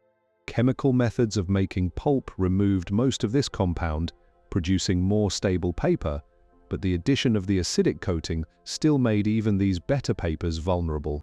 The response to the crisis took several forms. The most immediate was a process of treating acidic books with a substance that would neutralize the acid and leave behind a protective reserve to guard against future acid formation. Major libraries developed programs for this, treating hundreds of thousands of books per year, but the cost and the sheer logistics of treating millions of volumes were daunting. Another approach was to photograph endangered collections onto stable film, creating copies that could serve as permanent substitutes for the deteriorating originals. This effort saved the content of millions of pages that would otherwise have been lost. But the process was expensive. The film was cumbersome to use, and photographing a book did nothing to save the physical object itself. Digital copying, which began in earnest in the 1990s, offered a more accessible solution. Large-scale projects have now digitized millions of volumes, making their content available online and creating digital copies for preservation. But digitizing a book preserves its words, not its physical form, and the question of what is lost when a real book is reduced to images on a screen remains a subject of debate. The most fundamental response was the development of paper that would not destroy itself. By the 1980s, the chemistry of acid decay was well understood, and paper manufacturers began producing papers with neutral or slightly alkaline coatings that did not generate acid over time. International standards were established for permanent paper suitable for library and archival use. The strictest standard defined paper expected to last up to 1,000 years under normal storage conditions. This archival quality paper was typically made from cotton or linen fibers, like the old rag paper, and contained no acid, no harmful wood compounds, and a reserve of alkaline material to protect against any future acid exposure. The shift to acid-free paper was gradual but eventually widespread. By the late 20th century, most book publishers had moved to acid-free paper. Many universities and governments adopted requirements for permanent paper in their records. The crisis had been addressed, though not fully resolved. But the damage done during the century and a half of acidic paper production was irreversible. Millions of books had already deteriorated beyond saving, and countless more were in various stages of decline. The slow fire continued to burn, quietly consuming the written record of the modern age, a reminder that even the most useful of materials can carry a hidden cost. In the city of Kyoto, in the year 1031, a Japanese paper shop did something that would not become common in the Western world for another 900 years. It sold recycled paper, paper made by soaking old documents, letters, and manuscripts and beating them back into pulp to form new sheets. In Japan, recycled paper was not considered inferior or second-rate. It was valued, even treasured. The soft, slightly mottled texture of recycled paper, with its faint traces of old ink and its warm, muted tones, was considered more beautiful than the uniform whiteness of new paper. Poets used it for their verses. Artists painted on it. The Japanese appreciation for the beauty of imperfection and the passage of time found a natural expression in paper that carried the gentle memory of its previous life. This early practice reflected a cultural attitude toward materials that was fundamentally different from the throwaway mentality that would develop in the industrialized world. In Japan, paper was precious, and even after it had served its original purpose, it retained worth.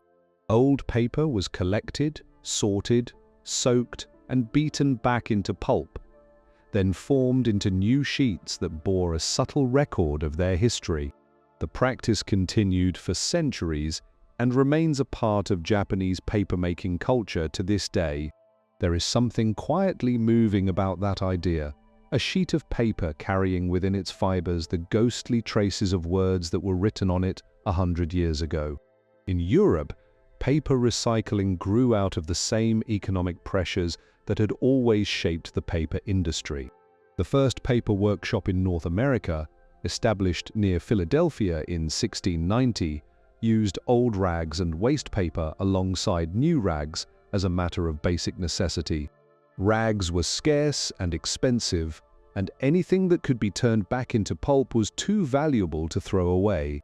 Throughout the 1700s and 1800s, waste paper was collected and sold back to workshops as a supplement to the primary rag supply. But it was crisis that truly established paper recycling as an organized activity.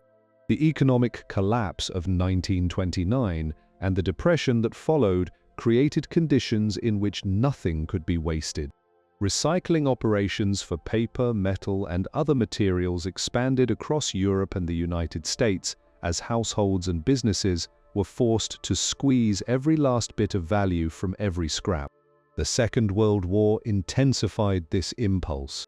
Wartime paper drives enlisted schoolchildren, volunteer groups, and community organizations in the collection of waste paper, turning recycling into a civic duty rather than just an economic activity. The modern paper recycling industry emerged in the decades after the war, driven by a mix of environmental awareness, economic opportunity, and government regulation. The environmental movement of the 1960s and 70s drew public attention to the problem of waste, and paper was an obvious target. Paper and paper products made up roughly a quarter of all household waste by weight, making it the single largest component. Reducing the amount of paper going to dumps and landfills was both environmentally and economically attractive, since recycling paper required less energy and fewer raw materials than making new paper from trees. The recycling process itself is straightforward in concept, even if it is not always simple in practice. Waste paper is collected, sorted by type, and brought to a recycling mill, where it is mixed with water in large vats and turned back into pulp. The pulp is filtered to remove things like staples, tape, and plastic coatings. Ink is removed through a process that uses chemicals and agitation to separate the ink particles from the fiber. The cleaned pulp is then processed, just like new pulp, formed into sheets on a paper machine, dried, pressed, and finished. The resulting recycled paper can be used for a wide range of products, from newspapers and office paper to cardboard boxes and tissue. There are, however, real limits to what recycling can achieve. Each time paper fiber is recycled, the fibers get shorter and weaker. After 5 to 7 cycles, the fibers become too short and too weak to hold together as a usable sheet. This means that recycled paper can never entirely replace new paper.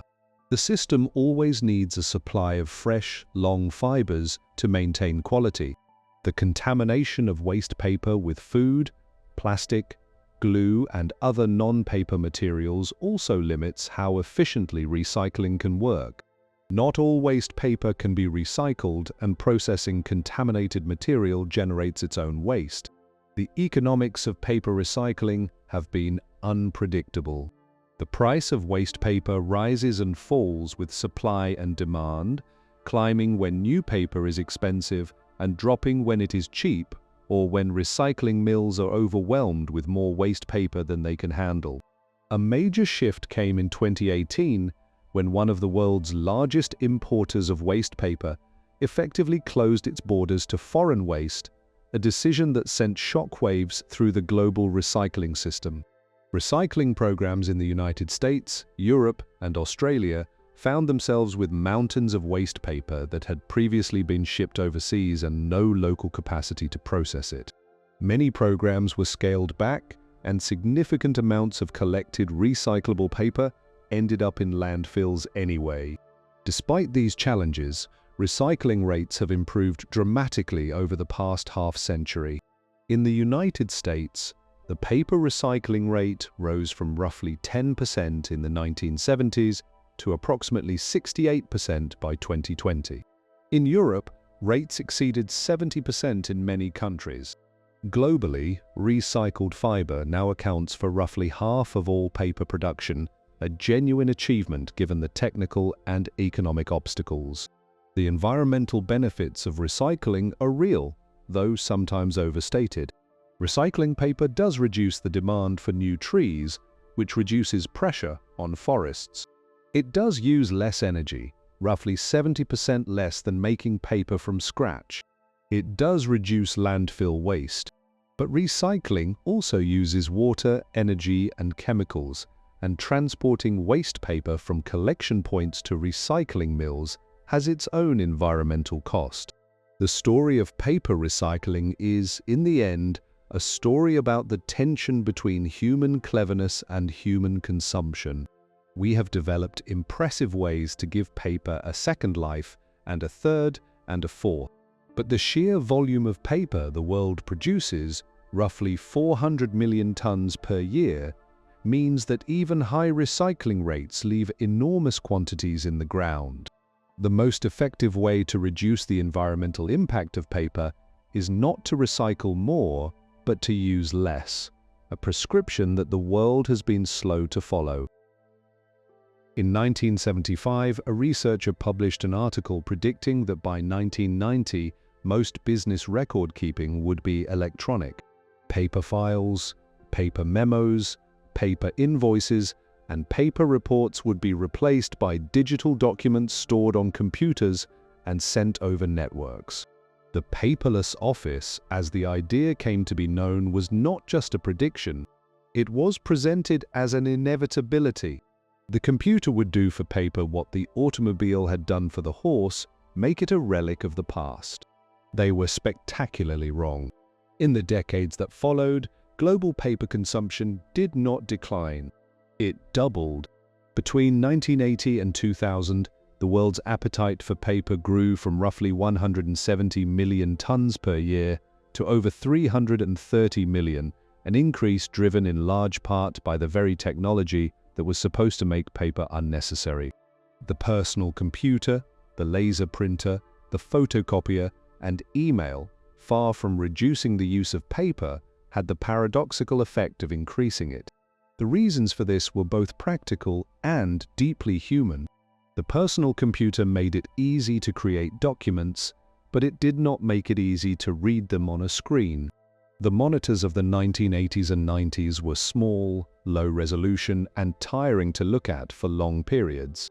Workers who received documents by email routinely printed them out for reading, marking up, and filing. The laser printer, which could produce a clean page in seconds, made printing so fast and convenient that the temptation to print was nearly irresistible. A document that existed only as a file on a hard drive felt temporary and unreliable. The same document, printed on paper and placed in a folder, felt real, tangible, and safe. The habit of printing was reinforced by workplace cultures that equated paper records with thoroughness and accountability. Email, which might have been expected to reduce paper correspondence, actually had the opposite effect in its early decades. Email made communication faster and cheaper, which meant people communicated more. But many of those messages were then printed for filing, sharing, or reading later. One study estimated that the introduction of email to a typical office increased paper use by roughly 40% in the first few years. The photocopier, which had been transforming offices since the 1960s, also contributed to the paper boom. Before the copier, making multiple copies of a document required carbon paper or a trip to a printer. The copier made duplication trivial, and the ease of copying led to a multiplication of paper. Meeting agendas were copied for every person present. Reports were duplicated for every department. Memos were photocopied and distributed throughout the organization. Like the computer and the printer, the copier was a tool that multiplied paper consumption rather than reducing it. Two researchers at a technology company's laboratory in England analyzed this phenomenon in a book published in 2001. They argued that paper persisted not because people were resistant to change or stuck in old habits, but because paper had genuine advantages that digital technology had not yet matched. Paper was flexible, portable, and immediately readable without any device. It could be marked up, folded, stacked, spread across a desk, and glanced at from the corner of your eye. It was, they argued, a thinking tool that supported the way people actually worked in ways that screens and keyboards could not. The paperless office had failed because it was based on a misunderstanding of why people used paper in the first place. The peak of global paper production appears to have been reached somewhere around 2013, when output hit approximately 400 million tons. Since then, a genuine decline has begun, driven not by a deliberate decision to use less paper, but by a coming together of technological changes that have finally made digital alternatives practical. The smartphone, which put a high-quality screen in every pocket, reduced the need to print documents for portable reading. Online storage made digital files feel as safe as paper files. Electronic signatures reduced the need for paper contracts. Tablet computers and electronic readers provided comfortable ways to read long documents. The generation that grew up with these technologies did not share their parents' instinctive trust of paper over screens. The decline has not been equal across all types of paper. Newsprint has suffered the most dramatic collapse, with global demand falling by roughly half over the past decade as newspapers moved online. Office paper has also dropped significantly, but packaging paper, driven by the explosion of online shopping and home delivery, has actually grown. Every book ordered online, every meal delivered to a door, every product shipped from a warehouse arrives in a cardboard box, often with paper padding and a paper receipt inside. The digital economy, even as it reduces the need for some kinds of paper, has created enormous new demand for others. The paperless office remains a dream that has not quite come true, but the paper-reduced office is now a reality. Open-plan offices that would once have been filled with filing cabinets are now populated by workers staring at screens, their documents stored in online systems accessible from anywhere. The legal profession, once one of the most paper-heavy industries, has been reshaped by electronic filing. Medical records once kept in overflowing paper folders are now mostly digital.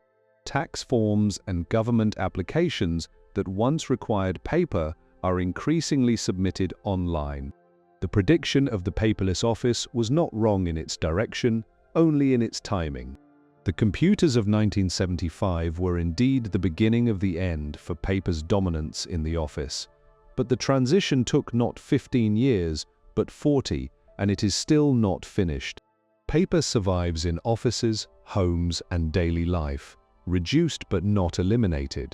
The material that was presented to a Chinese emperor nearly 2,000 years ago has proved more resilient than the prophets of the digital age expected.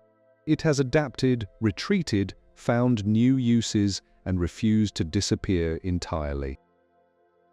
On the morning of June 15, 1215, in a meadow beside the River Thames, roughly 20 miles west of London, a group of angry English barons confronted their king. The king had been a disastrous ruler, losing territories abroad, quarreling with the Pope, and imposing taxes so heavy that his own nobles had taken up arms against him. The document that emerged from this confrontation, drafted by an archbishop and written in Latin on a sheet of parchment roughly 21 inches high and 17 inches wide, contained 63 provisions limiting the power of the king and establishing principles of law that would echo through the centuries.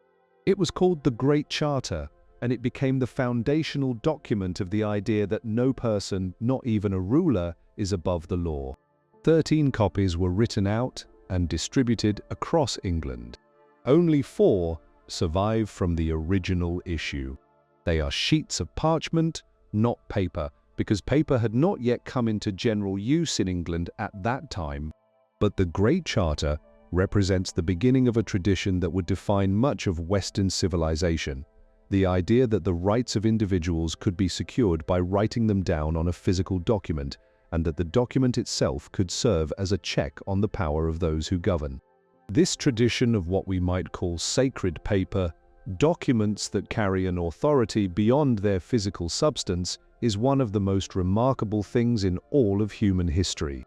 A constitution is, materially, nothing more than ink on paper or parchment. It has no physical power to compel obedience. A ruler with an army could tear it up and burn it. And yet the idea that the words on that paper bind the ruler, that they establish rights and limits that must be respected, has proved to be one of the most powerful forces ever known. The authority of the document comes not from the paper itself, but from the shared agreement that the paper represents something that cannot be violated. The paper is the vessel.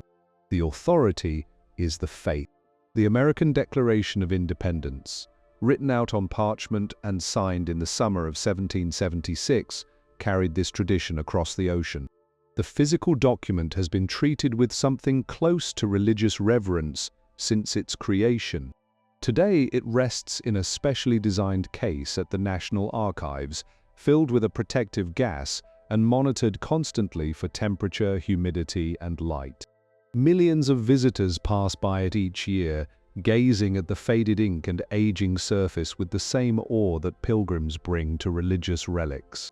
The paper drafts that came before the parchment version, written in Thomas Jefferson's hand, carry their own significance, preserving the evolution of the text through multiple revisions and second thoughts. The French Declaration of the Rights of Man, adopted in August of 1789, established the principle that all people are born and remain free and equal in rights. It was a piece of paper that inspired revolutions across the world, from the Caribbean to South America. Its power lay not in the physical document, but in the words it contained, and the idea those words expressed, that human rights are universal and belong to everyone. The Communist Manifesto, published as a slim pamphlet of 23 pages in London in February of 1848, showed that a document need not be grand or imposing to change the world. Printed on cheap paper in a run of just a few hundred copies, this little booklet laid out a vision of history and politics that would reshape the 20th century. The first edition is now one of the rarest and most valuable printed documents in the world, but its power came from its ideas, not from the quality of the paper. And the cheapness of the paper was the point. The pamphlet was meant to be affordable, portable, and expendable, passed from hand to hand among the working people it addressed. The treaty that ended the First World War, signed in a grand hall in June of 1919, ran to more than 400 articles printed and bound in a leather-covered volume. Its physical impressiveness concealed the diplomatic chaos and compromise from which it had emerged. Yet this collection of paper and ink redrew the map of Europe, dissolved empires, created new nations, and set in motion consequences that would dominate the next century. The Universal Declaration of Human Rights, adopted by the United Nations in December of 1948 in Paris, was the most ambitious attempt in history to establish universal principles of human dignity on paper. It was drafted by a committee led by Eleanor Roosevelt, who considered her work on it the greatest achievement of her life. The 30 articles of the Declaration cover everything from the right to life and liberty to the right to education and participation in government. It was adopted without a single vote against it, though 8 nations chose not to vote. It was, as Roosevelt herself said, a document that aspired to be for all of humanity what the American Declaration of Independence had been for a single nation. These documents share something in common.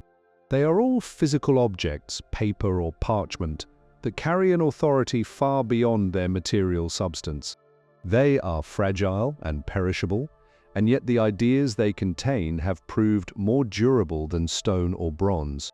The Great Charter has survived for more than 800 years, not because parchment is indestructible, but because the principle it represents has been worth preserving. The Declaration of Independence has survived because the nation it founded has continued to care for it. The Universal Declaration of Human Rights has survived because the hopes it expresses have not yet been fully realized, and the paper itself serves as a reminder of the promise that was made. There is something profound in the human impulse to write down our most important ideas and then treat the paper on which they are written as sacred. We could simply remember these principles, pass them down through spoken tradition. But we do not. We write them down. We copy them onto parchment. We seal them in cases. We guard them with alarms and climate controls.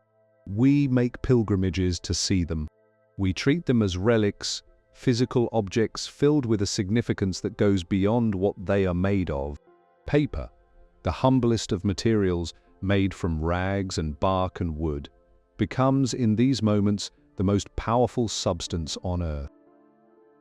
In a laboratory at a university in Japan, a researcher holds up a sheet of material that looks like paper, feels like paper, and bends like paper. But this paper glows. When a small electric current is applied, the sheet gives off a soft, even light, like a page that has become its own lamp. The material is made from the same cellulose fibers that have formed the basis of papermaking for 2,000 years, but processed at an incredibly tiny scale, broken down into strands just a few billionths of a meter wide. At this scale, cellulose takes on properties that would have seemed like magic to the papermakers of any previous age. It becomes transparent, flexible, and remarkably strong. When formed into sheets, this material has a smoothness and clarity that make it suitable for things that traditional paper could never do. Flexible electronic screens, solar panels, sensors, and packaging with embedded electronics. The ancient material of paper is being reimagined as a platform for 21st century technology. But the future of paper is not only about high technology, it is also about the stubborn persistence of something much older, the physical book. In recent years, approximately 789 million print books were sold in the United States alone, a number that has remained remarkably steady despite more than a decade of competition from electronic books. The prediction that digital readers would make the physical book obsolete has proved to be as wrong as the prediction of the paperless office. Studies consistently show that readers, including young people who have grown up surrounded by screens, prefer physical books for serious reading. Surveys have found that roughly 2/3 of young American readers preferred physical books to electronic ones, a finding that surprised many who had assumed that people raised with digital technology would naturally prefer digital formats. The reasons for this preference appear to be both mental and physical. Research has shown that people understand and remember information better when reading from paper than from screens. The layout of a printed page provides spatial cues that help the brain organize and remember what it reads, cues that a scrolling screen does not provide. There is also a dimension that involves touch and smell. The feel of paper, the weight of a book in the hand, the sound of a turning page, and even the distinctive scent of paper and ink. These sensory qualities contribute to the reading experience in ways that a screen simply cannot match. The tiredness that comes from spending long hours looking at glowing screens has also driven many readers back to paper. The book, it turns out, is a remarkably well-designed technology, refined over 5 centuries of continuous use, and its strengths are not easily replaced. The paper packaging industry, far from declining, is growing rapidly.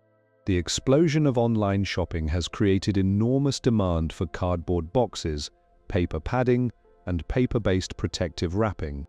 As people and governments have become more concerned about plastic pollution, paper has emerged as the preferred alternative for many packaging uses. Paper straws, paper bags, and paper food containers are replacing their plastic equivalents in response to bans on single-use plastics in many places around the world. There is a certain irony in this. Paper, which was once criticized for its environmental costs through forest loss and pollution, is now being promoted as the environmentally better choice compared to plastic, which does not break down in nature. The sustainability of the paper industry itself has improved in recent decades. Responsible forestry practices have reduced the harm caused by logging for pulp. Water recycling systems have reduced pollution from modern mills. Methods of bleaching that avoid harmful chemicals have eliminated the worst of the toxic contamination that plagued the industry in the 20th century. And the high rates of recycling achieved in many countries mean that a large share of the world's paper now comes from recovered fiber rather than from freshly cut trees. Yet, challenges remain. The global paper industry still uses vast amounts of wood, water, and energy.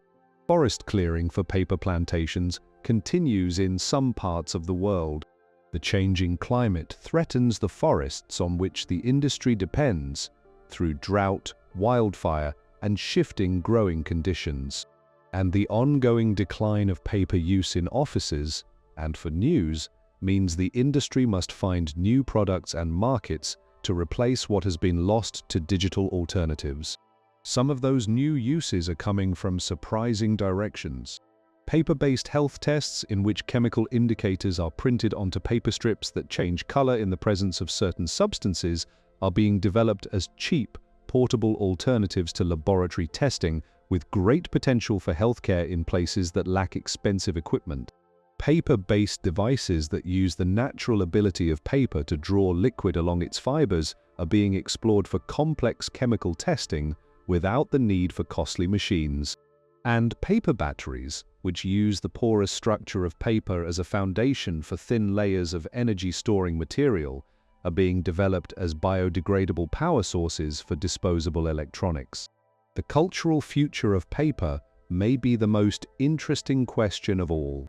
Paper has been so deeply embedded in human life for so long that its meaning goes far beyond its practical uses.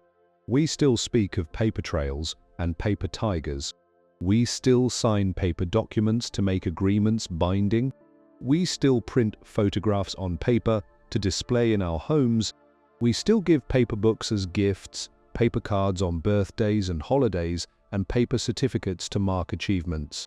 The material has become so deeply woven into human culture that even as digital tools take over many of its practical functions, its emotional and symbolic roles continue. And so, we come to the end of our journey, and what a long, quiet journey it has been. We began in the limestone caves of France, where a human hand reached up to a cold stone wall and drew the outline of a horse. We traveled to the river valleys of Mesopotamia, where a scribe pressed marks into soft clay. We stood in the marshes of the Nile, where the first sheets were pressed from the heart of a green plant. We watched as a man in a Chinese palace workshop saw in bark and rags and fishnets the raw material of something new. We followed paper along the Silk Road, through the markets of Samarkand and Baghdad, across the Mediterranean to Italy and beyond. We saw it meet the printing press, fuel revolutions, wrap groceries, carry money, start wars, and preserve the most sacred ideas our species has ever put into words. 2,000 years ago, a court official presented his emperor with a sheet made from the simplest of materials. He could not have imagined that his creation would spread across the entire world, touch every civilization, enable the printing press, the newspaper, the novel, the constitution, and the banknote, survive the invention of the computer, and still be evolving at the frontiers of science in an age of digital communication. Paper is the most successful material technology in human history, not because it is the most powerful or the most advanced, but because it is the most adaptable. It has reinvented itself in every era, for every purpose, in every culture. And now, perhaps, you can feel your eyes growing heavy, your breathing slowing, your thoughts beginning to drift. The story of paper is a story of patience, of quiet transformation, of a material that served humanity for 2,000 years and shows no sign of stopping. Let that thought carry you gently now, as you settle deeper into wherever you are resting. The story will be here when you return. It is, After all, written on paper. Good night.